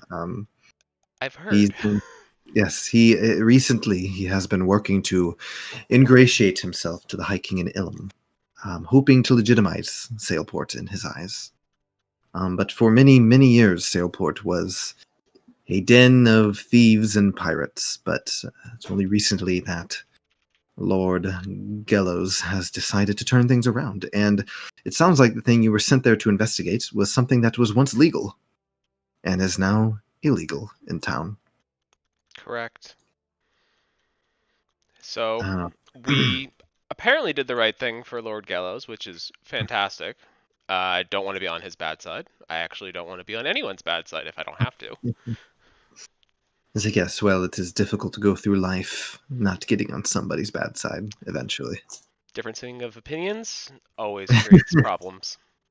Yes. He's like, well, since you assisted us so much during the attack here on Atoll, let me just I'll give you a quick update of things that have been happening so far. With the assistance of the Dark Elves and the timely arrival of the forces from Esserum, we were able to push the gnolls out of Atoll and Undul back to the Carline lowlands. We've set up a defensive perimeter along the south of Redbrook. The elves are still here, but in greatly reduced numbers. But we've received additional reinforcements from Esrum to help secure the area around Redbrook. Captain Doring returned to Esrum, but he left Sosha, his second command, in here to assist Captain Arnall. Speaking of which, Captain Arnall has made a speedy recovery after her encounter with Drokar. Steel Scar, I'm sure you can understand that pain. Thanks to Captain Doring. She's been leading the defense and sending out scouts to keep an eye out for any more Knoll attacks or keep an eye on their activity. Bella here has been researching the staff of Logoltha with Garagar, and we have 2 pieces and are almost certain that the Knolls were attempting to put the rest of the pieces together to attack and take over Redbrook for past slights they feel took place. I have been in constant communication with Esserum and the surrounding cities, coordinating and giving information about the Knolls. We were able to reach out to the forces at Fort Suter. They received a directive to hunt down the Knolls and eliminate them. The dwarves of Graz Kadum have pledged their aid in hunting down the Knolls as well. Lady Montevere has been seeing to the recovery and well-being of the displaced citizens and finding them lodging. As you can imagine, many people lost their houses and livelihoods. That is not an easy job to find people, a place to stay, and work to do. And Leon and Philip here have been leading the reconstruction efforts in Natal and Ondul. So we have been quite busy since you left. So what brings you back to Redbrook? Well, we were on our way back towards Esrum when we thought we would stop by, and I believe, Elomir, you mentioned about something going... Where was it again? The Stonefire Flats, which, Bella accompanied us there before. I have some business to attend to regarding some of my people. Speaking of which, is Garagar in town? Would love to chat with him before we head down there. Yes, Garagar is in town. I'm not sure what he's doing, and then Bella speaks up. He's like, yes, he's taking dinner in his study. He's deep into some new thing he's chasing. And I guess I'll ask her, is it usually all right if I would bother him after dinner? He probably won't like it, but he never likes being interrupted, so go ahead and bother him. All right. Sounds good to me. And then Lord Montevere speaks up. He's like, well, if you don't mind me asking, what is it that you're searching for in the Stonefire Flats? We are looking for signs of the Astral Order. I'm not sure if you're aware of them. Go ahead and make a persuasion check.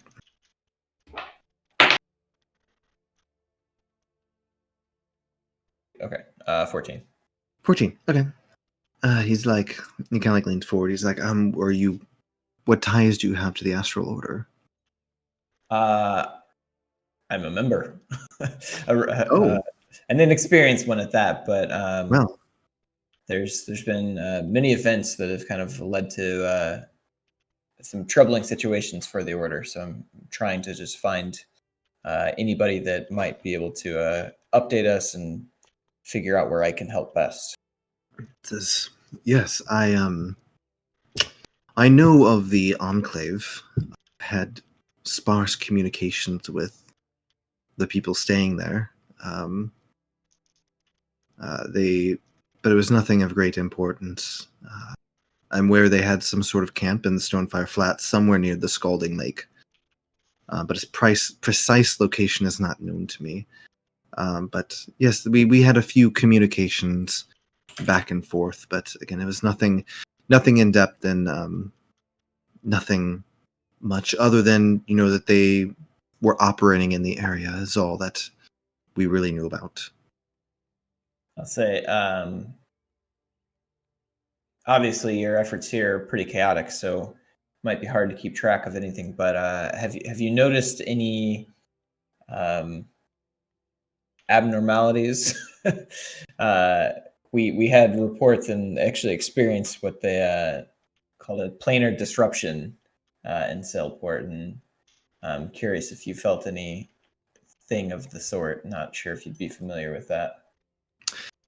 It's like, no, we've not had anything out of the ordinary. occur here that I know of. Bella, are you aware of anything? And she's like, I can speak with Garrigar, but I don't believe there's been anything out of the ordinary taking place here. Okay. Well, hopefully the Enclave's doing fine, but Well, if you remember, Sphinx said it was abandoned. Oh, okay. I didn't remember, but I do now. So the enclave you were going to is Sphinx's old enclave. Gotcha. But it was abandoned. So yeah, I'll share that. I can trust them, but I have resources that tell me that the Enclave's been abandoned. So really, we hope to go visit just to see any clue of where they might have gone or what might have happened. That is troubling. I'm not very familiar with the Astral Order's activities, but I know that they play a guardian sort of warden role of keeping the extraplanar activities in check.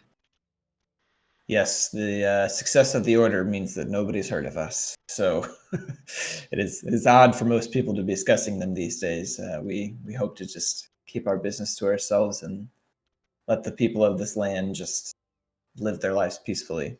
Yes, sounds like it can be a thankless job, one I am quite familiar with.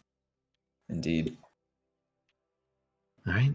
You guys, do anyone else have anything they want to talk about? Okay. Not really. You guys enjoy your dinner, drink your wine, chat, talk, catch up, but eventually you guys can make your way, finish with dinner, make your way to your room. Elomir, are you making your way to Garrigar's office? Yes. Okay. So you make your way upstairs, down the hall to the library, where Garrigar's office is. You approach a large wooden door. It seems closed right now. I'll knock. Okay. You don't hear a noise. I'll knock a second time. You don't hear anything. I'll nudge it open and say, Garrigar, are you there? Okay. You open the door. You can see some like candles are lit. You just see like scrolls that are shoved into one of those like little box things with scrolls everywhere and books piled up all over the place on chairs on the ground. You see a desk with some candles around it and just books piled up on the desk. And you see the Garrigar is kind of like leaned back in a chair sleeping. And as you walk in, he's like,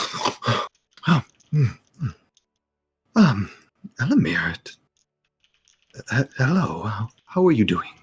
I'm great. Sorry to disturb you. We made our way back into town, and I just thought that I would touch base with you if this is a good time. Yes, please take a seat. Oh. What brings you back here? So I'll say, if you remember, when I left, I was asking you a lot about the Astral Order. Still trying to find my way a bit. So my business pertains to that. Are you, if I remember, you weren't too familiar about the order. You knew that you had a contact in Sailport, which I believe I've met Sphinx, if that was him. Says, oh no, I had a contact in Haramdrum down south in the Dune Sea. Yes. But it sounds like you found somebody in Sailport. That is good to know. Yes. But yes, I know of the order. I know of their activities, but very high level. I'm not an expert in there. Right. Area. So when we met you, we met you at the Stonefire Flats, and that seems to be where I'll be returning. The order has an enclave there that seems to be hidden from, I'll say, unknowing eyes. Do you know? Have you heard of this? Do you know anything of the sort?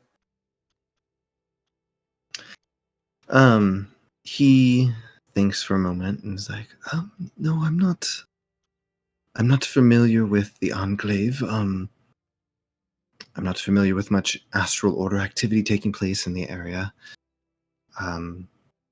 But if I were a member of an order that dealt with portals, I'd imagine that there'd be some sort of portal nearby that might lead you to where you're going.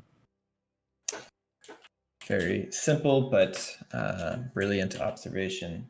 And I also, I guess the other thing, you seem to be kind of a leading expert here in magic and strange things, I'll say. So I basically want to warn him about the planar disruptions and just say with the uncertainty of the order and, kind of how much I don't know that if there are unexplained things that might be the cause of it. And I'll describe like the shockwave and tell him about that. Yeah, as you talk about the astral or the planar disruptions, he kind of like grabs a quill and he's kind of like sits up and he's like, so what exactly happened? And he begins to write it down as you're talking. He's like, that is very interesting. I've heard of planar disruptions. I've never experienced one myself. Did you feel anything weird in your body? I guess out of RP, I don't think we did. No, we just kind of got moved a little bit, right? Yeah, basically things seem to shift. And so he just goes, all right, and he seems very interested. And he's like I said, I've never experienced a planar disruption, but I know of their existence, and I know there's some literature on it out there. I'd have to see what it is, but yes, it's not something that I'm very familiar with. But if you said you experienced that seems very interesting. Yes, it was certainly hard to explain, and it caused quite a mess with dangerous chicken dinosaurs about. But kind of like gives you furrows his brow for a second, confused. But yes, I'm afraid my companions and we need to get back to the Goblin Gazette, so we won't have much time. So I imagine in the morning we'll be heading out to Stonefire Flats. So I just wanted to give you the update that I did have. And if we find anything important that I think will assist you all here as our allies, if I'm not able to tell you myself, I will send a message. Dickin, you said that you had a contact in Sailport who was a member of the Astral Order at some point? Yes, I did. His name is Svenk. And where does he reside? And he gets some information for you if you're willing to give it to him. Yeah.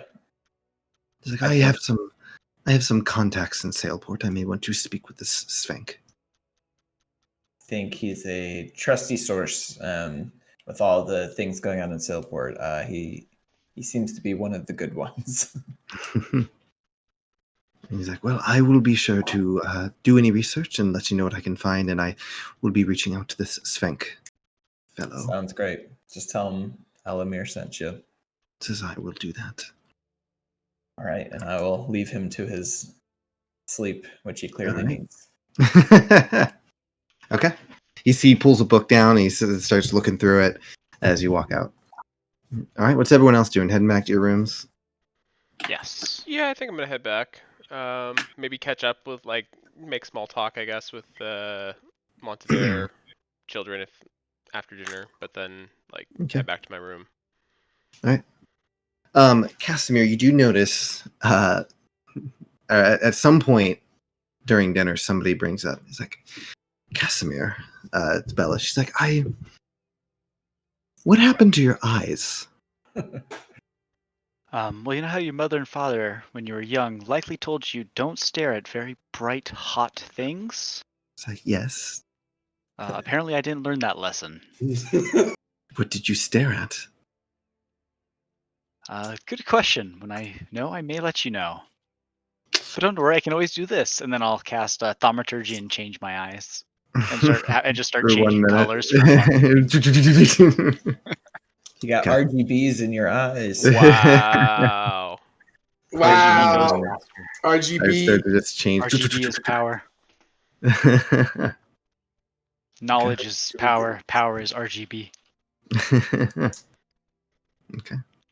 All right. Well, you guys make your way up to your bedroom, rest for the night as you prepare to set out for Stonefire Flats in the morning.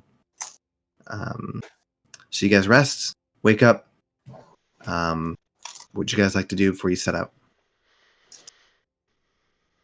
Not realizing kind of the power of that amulet, I ask Casimir and Levy. Since I don't really know where we're going, do you think that amulet might be able to help us find it?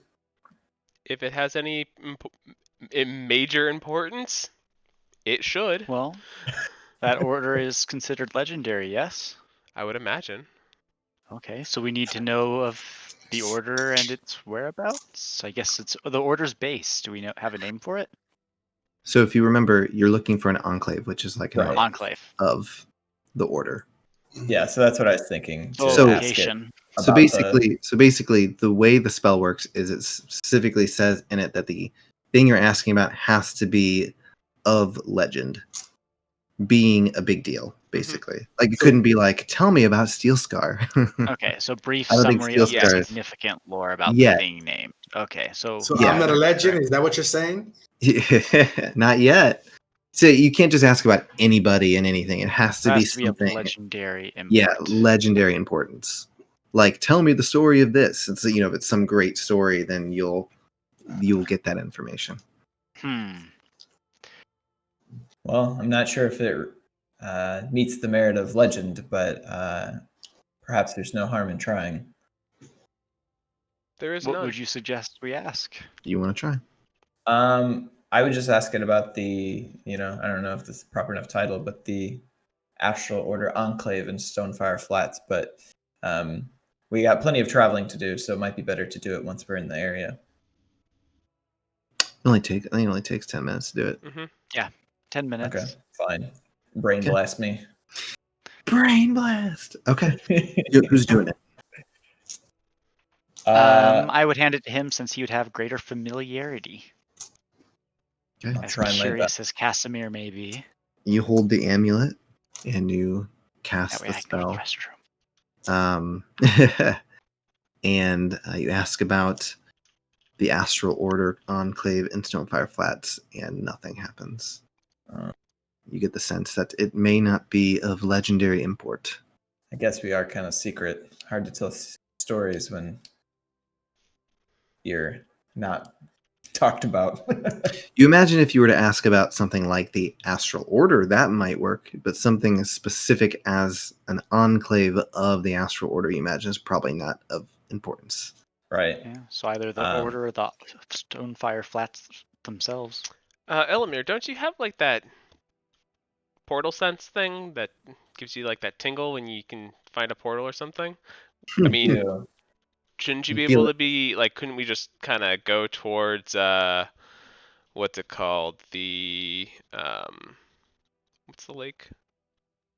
Scalding Lake. Scalding Scalding Lake, Lake. and see if you get anything nearby for a portal or something. Yeah, that was my backup plan. Got it. Actually, my primary plan. I'm just, I guess I'm a bit nervous. Hey, Like I said, that works.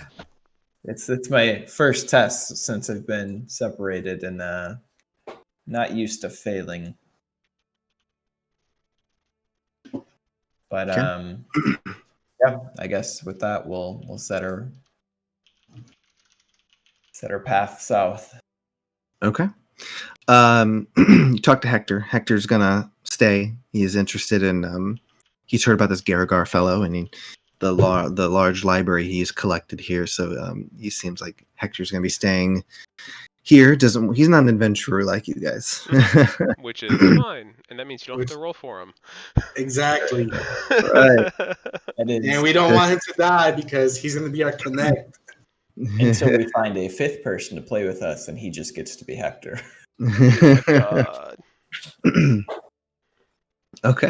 All right. So you guys saddle up your horses. Are you taking the carriage or are you just taking the horses?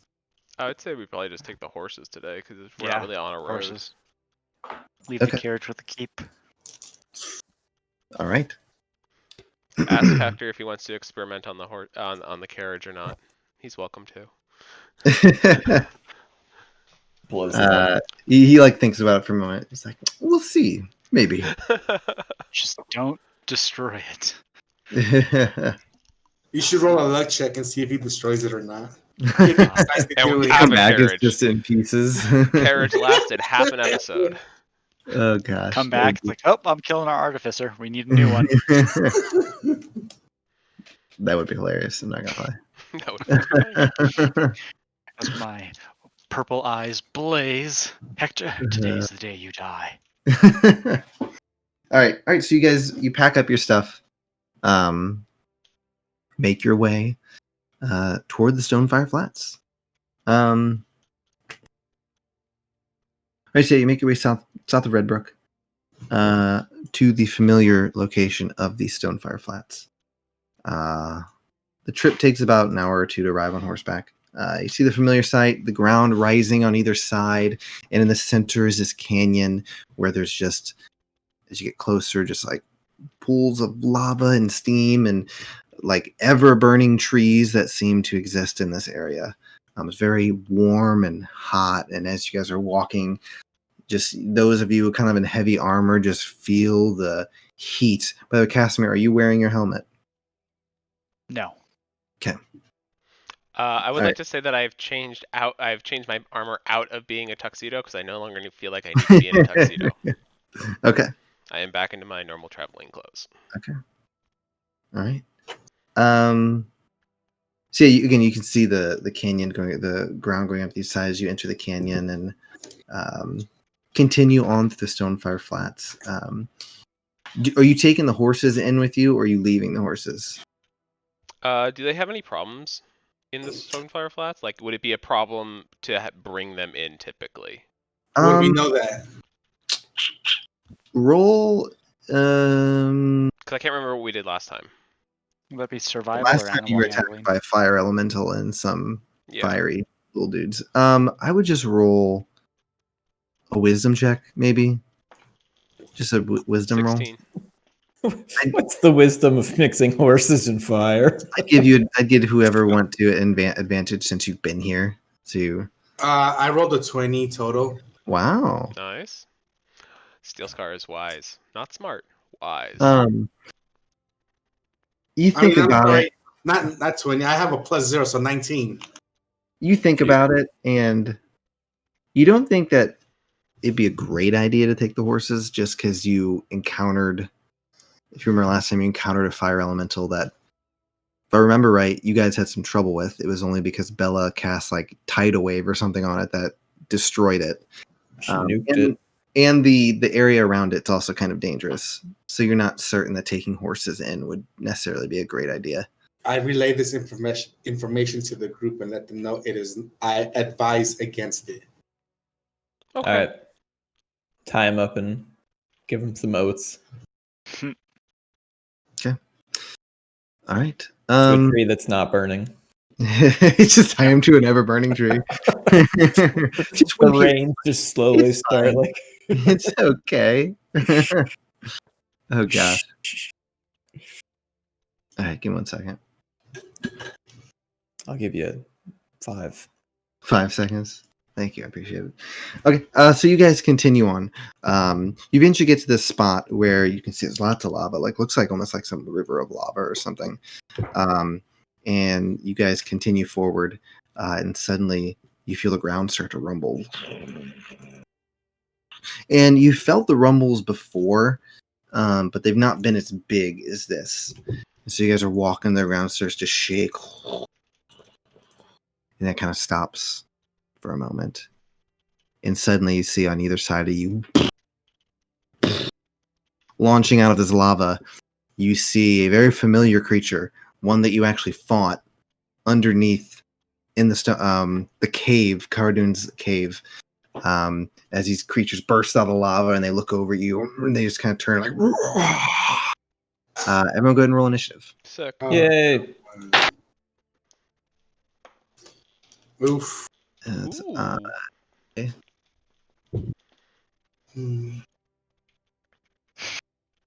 Fix this. Fix the music. Give 1 second. Can't have this relaxing music. We need battle music.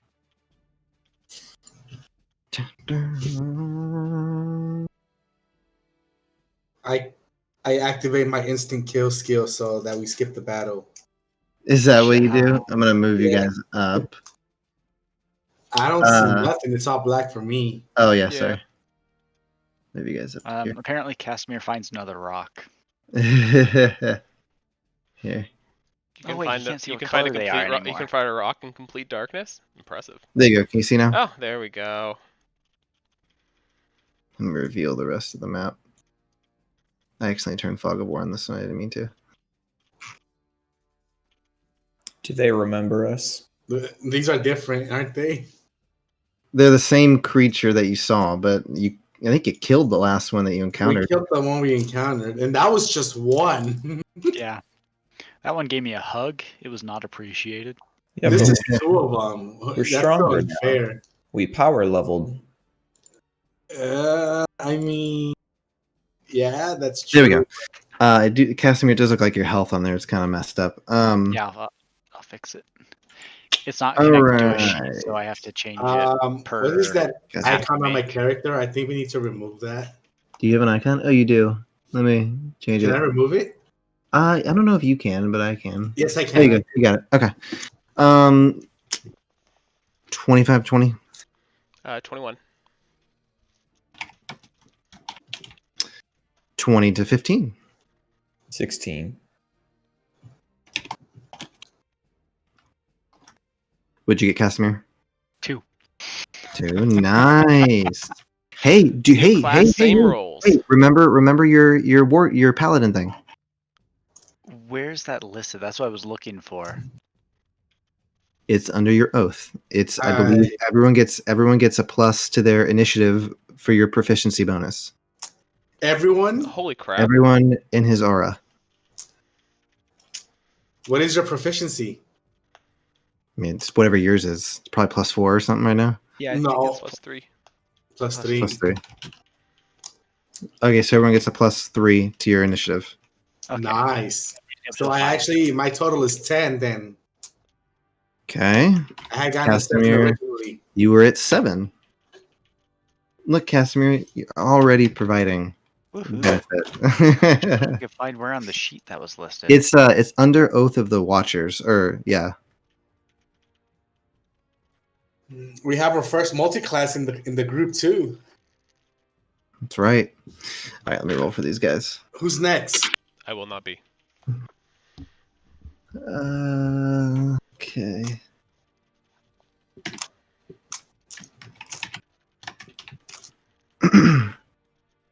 Okay. The first to go is Levy. As you watch as these creatures, they burst forth from the lava, and they look at you. I look at the one closest to us, and yeah, and I start doing that thing that Chris Pratt did in Jurassic Park, just like staring down this beast, and I cast Charm Monster on it, and so it needs to make a Wisdom save. Okay. Is it wise? I hope not. 16. He rolled. I don't imagine he's very wise. 12. So he fails. He Okay. is on our side until we do anything to harm it. Okay. For an hour. Let me look it up. Oh, snap. That's nice. Good job, sir. I'd now like to mount it. I would like to use Riding a fire snake? I mean... While he's just shooting bows. Can I like light the arrows while like with have its him breathe fire. on him? Yeah, just don't hit it or otherwise it's going to turn on you. Wow, you're lucky you went first, because if someone attacked it, it would have advantage. Yeah. Oof. If it fails saving throw, it's charmed by you into the end spell. That's the only reason I used it too, is because I went first. I don't think she knows it was charmed. That's, So to me, this reads as you can't say go kill your friend. No, but You we just- can say don't kill us. Okay, yeah, I wanted to make sure we're on the same page. Yeah, he's Go not. take a nap. Yeah. Okay. Or All right. if like another type of creature came and attacked us, it would defend us. So, but not probably like one of its own species or something. Yeah. Okay. Do you want to move anywhere? You want to stay right there? I'm gonna stay right here, and I am going to give Bardic Inspiration to. I'll give it to Elomir. 'Cause I think Okay. he's next. Elomir, you are up next. All right, I will sharpshooter shot the other one. Okay, here, let me put a little symbol over this dude. That he's charmed on our side. I want a heart. What's a good? There's a broken heart. No, that's You can find a not broken heart. There you go. Ah, there we go. yes, a heart. All right, go ahead and take your shot. It's been so long, I had to make sure I'd remember how sharpshooter works. Okay, so a 16. That's a hit. Okay. Bueno. 2 plus 8 plus 10, 18. It's a hit. And I'll do a second shot, same thing. Oh, sorry, that was 18 damage. Yeah. Oh, my bad. I thought that was your second roll. I do mine one at a time. 18 damage. Hit. I know. I just said it hit for 16. All right, what's the second attack? Sorry. How much do I get for inspiration? Plus a, what is it now? A D8. Oh, it's not going to be enough. I rolled a 7 total. You don't know what his AC is, so you might as well roll. Okay. Fair enough. 9.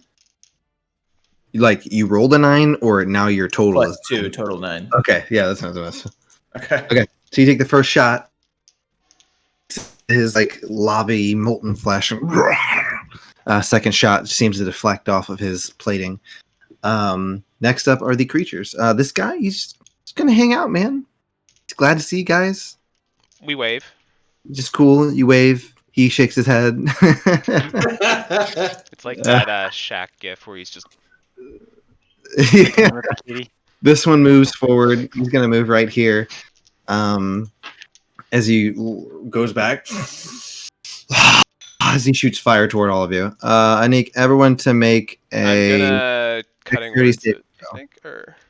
No, it's not. Everyone has to make it. Yeah, you have to make a dexterity saving throw. Okay, +4 from me. Yay! Ooh. Is this considered a spell? No. Okay. It's like an innate ability of this creature. Okay. I got a 14. 14, 24. 24. Nice. Dex. +4 I got from a you? 19. Yeah, +4 on your dex 23. save from me. 23? Okay, so everyone succeeds. Oh, it's +4. We don't roll a d4. No, it's +4. No, it's just a straight +4 being +4. inside my aura. Oh, Okay. mine was 17 anyway. I did it wrong. And mine was 25. All right, so everyone, as he reaches, everyone's going to take 4 points of fire damage. Ow.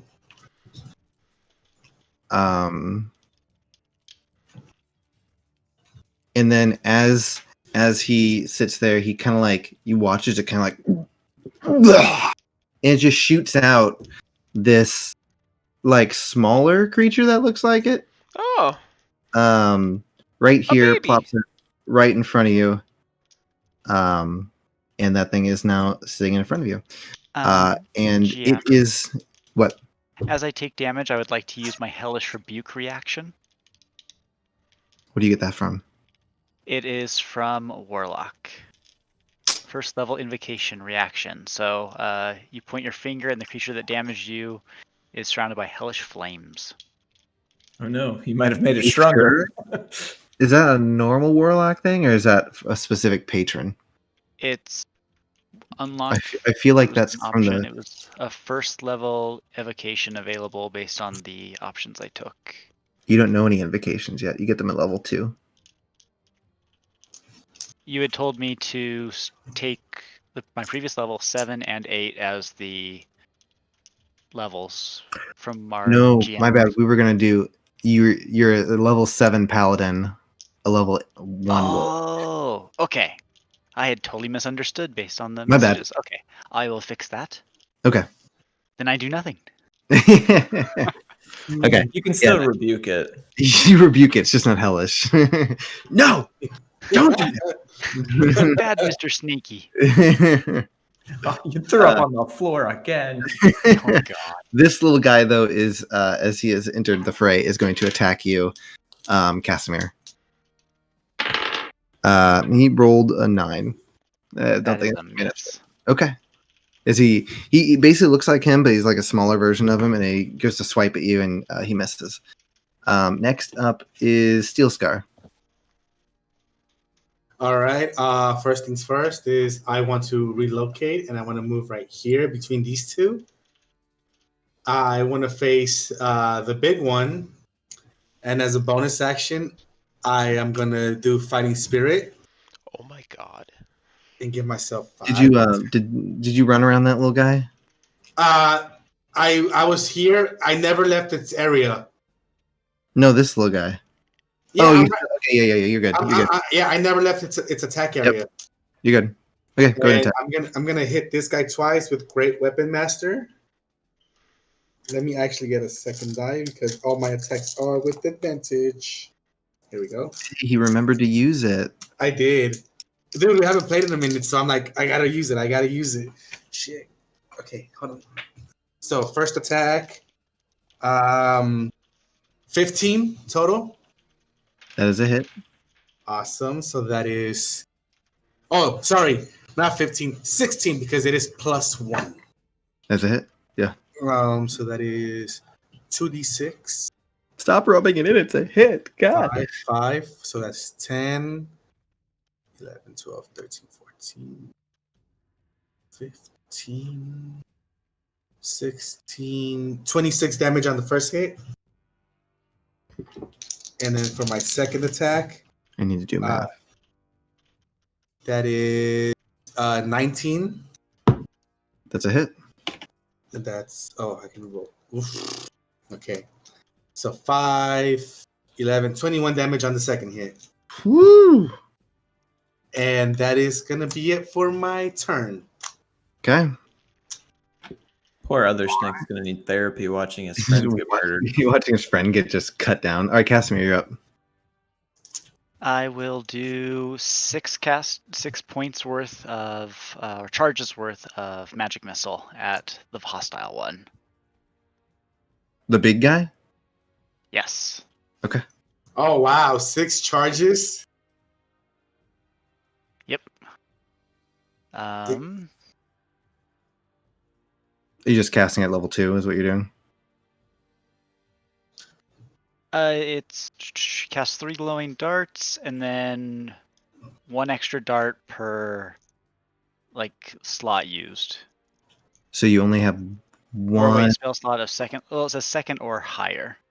Yeah, so you only have, as a warlock, you Confused only how have that works. first level spell slots. Can't he use his paladin spell? Paladin. I'm trying to remember if you And can. per Do the that. sheet, it lets me go all the way up to level 7 with the wand. Oh, because you have the wand. Yeah, so I'm using the wand, not my. Right, spell right now, slot. let's say I'm pretty sure you can do it. I forgot to look at the multi-class stuff. Yeah, go for it. It's fine. Yeah, this was something that I had from before the multi-class. Okay. So that is how many? 3 darts plus 5 darts. Yep. I'm bad at math. 8. 8. So how many darts you shooting at him? 8? 8 darts. Okay. Each one's just a D4.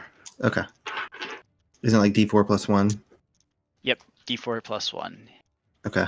So it'll be, I guess, 8d4 plus 8. Is Magic Missile the one where you roll the same? It's the same dice roll for all of them. I thought it was different because you can have. Yeah. Each individual dart is 1d4 plus 1 force damage to its target. All the darts strike simultaneously, or you can direct them to individual. Okay, it's the other one. I think it's Scorching Ray. One of them people do apparently wrong. It's supposed to be one roll for all of them. Okay, go for it. Gotcha.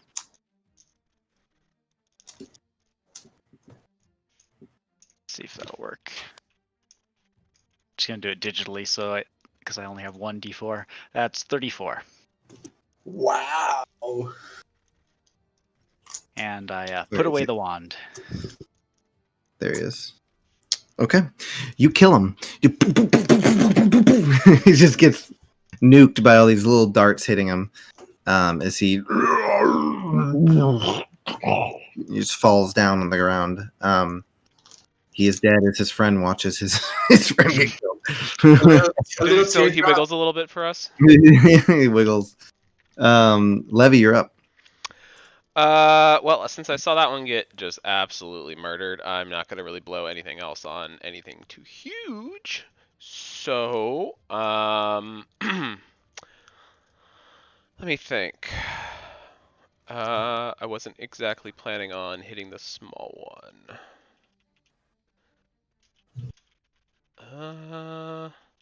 Well, I guess I'm just gonna do, the basic Eldritch Blast on the little one then. Okay. And just be like, I'm sorry, little one. Eldritch Blast. Go and make an attack.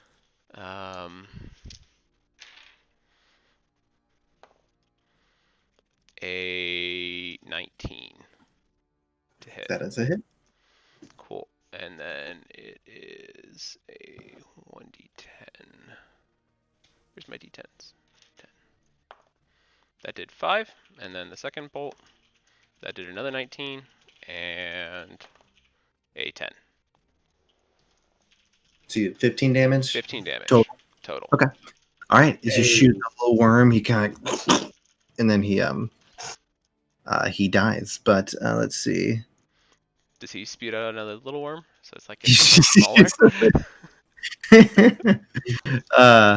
I need everyone to make a dexterity saving throw. Yes, that's what I'm good at.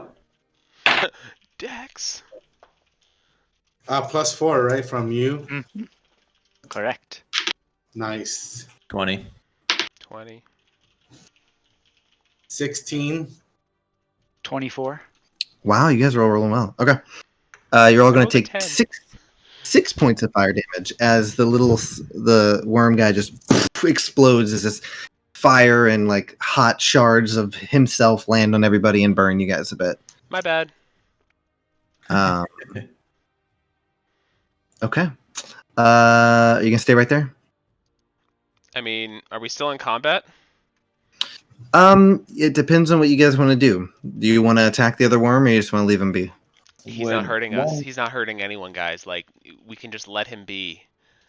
I've named him Fred. Do I see the Scalding Lake? No, you don't see the lake yet. Okay. If there's no reason for us to be here, then I would say we proceed. I look at Levy and I'm like, oh, could you make him go away? Can anybody talk to him? Can we ask him where the Scalding Lake is? I ritually cast Speak with Animals. I think I have that on me.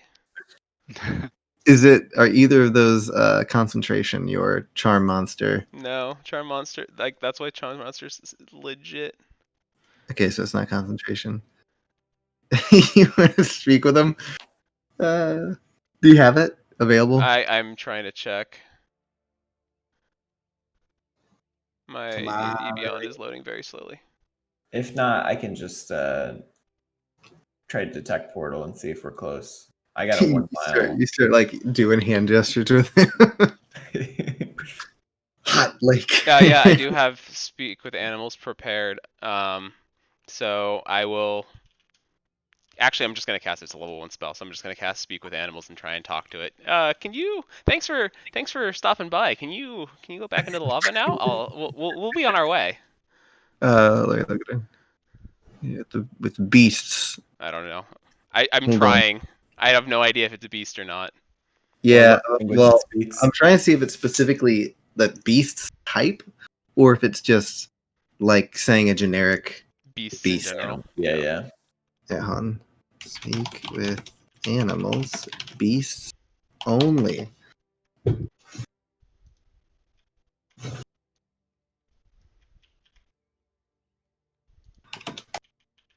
Anyone else wants to look to see if you can find a ruling on that? My guess is the description says communicate with beasts. Okay. That would be my guess. Then that is, since it specifically says speaks with beasts, it's gonna only be beasts. So no, you attempt to communicate with him. Okay.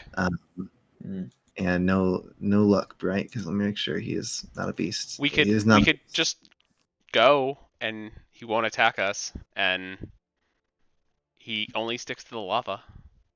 Actually, I don't know what it is. I'm sorry, I assumed it's gender. I'm sorry, guys. What is wrong with you? He's offended now. All right, so you guys just start to walk away. As you're walking, he kind of like follows in the lava, just moving alongside as you guys move. He kind of like burps up. You see, he kind of like burps, and you see another one of the things inside. And he kind of like as you guys are moving along. You make your way forward. So you guys continue walking for a bit. Not too long, but that's behind you, and you eventually arrive at what you assume to be the Scalding Lake. You see, basically, it's just this large collection of water. Let me see if I wrote it down. Yeah, so it's just this large lake, basically, but it looks like there's just steam constantly rising up from this. And like as you kind of get close to the water, you can tell the water is like scalding hot. So as you guys stand at the edge of the Scalding Lake, I think that's probably a good spot for us to wrap up our session for the night. Awesome. Good to be back. Good to be back, Indeed, everybody. very good to be back. Yes. Well, thank you everyone for stopping by. It's been a blast playing again. Missed it. Definitely missed Forward to it. things coming. Next session should be the 30th, but we have to make sure schedules work out. I'm not doing anything, but I don't know about everybody else. Ooh, I don't know if the 30th might work for me because my sister's coming to town that weekend. We'll figure it out, man. Huh? Figure it out. Yeah, or Tell you guys- my sister arrives Friday and she leaves Sunday of that weekend. Tell her you got D&D. It's more important. I only do D&D. We'll figure it out. We'll send out. Yeah. Let's Figure out keep it what we're open gonna for now, but I'll talk to her when she arrives and be like, hey, I just need 2 hours of Saturday and we're good. She's bringing us our puppy, that's why. Ooh. Does she want to be Hector? Hey guys, I'm here. I guess with me and my sister, she'll be Hector. That'd be great. All right, cool guys. APOC, do you want to give the spiel about where they can find Hey, our Pog, show? where can they find us at? Find us on Twitter at AWA_DND. You can find us on Twitch right here, obviously, at AWA_DND. You can find What's the website? You can go to our website, awadnd.com, and that'll link you to our Discord. Nice. And what can they do in our Discord? Check out all sorts of behind-the-scenes content, derpy D&D posts, mini memes, glorious memes. Or talk to us. Or talk to us, ask questions about our characters, find background info, so meta info about the story and world that's around us, and even see like character art and fan art. That's right. All the show all us the fan information art. is below on our channel. For those who don't know, we are sponsored by Tabletop Loot. If you support us on Patreon for the $1 tier, you get our discount code for any dice you'd like to buy on Tabletop Loot. So if you like the show, check us out. But with that, bid everyone adieu. Have a good night, everyone. It's been fun playing. See you guys in 2 weeks, I guess. Maybe. We'll see. I'll make it work. 2 weeks. I sure For hope sure. so.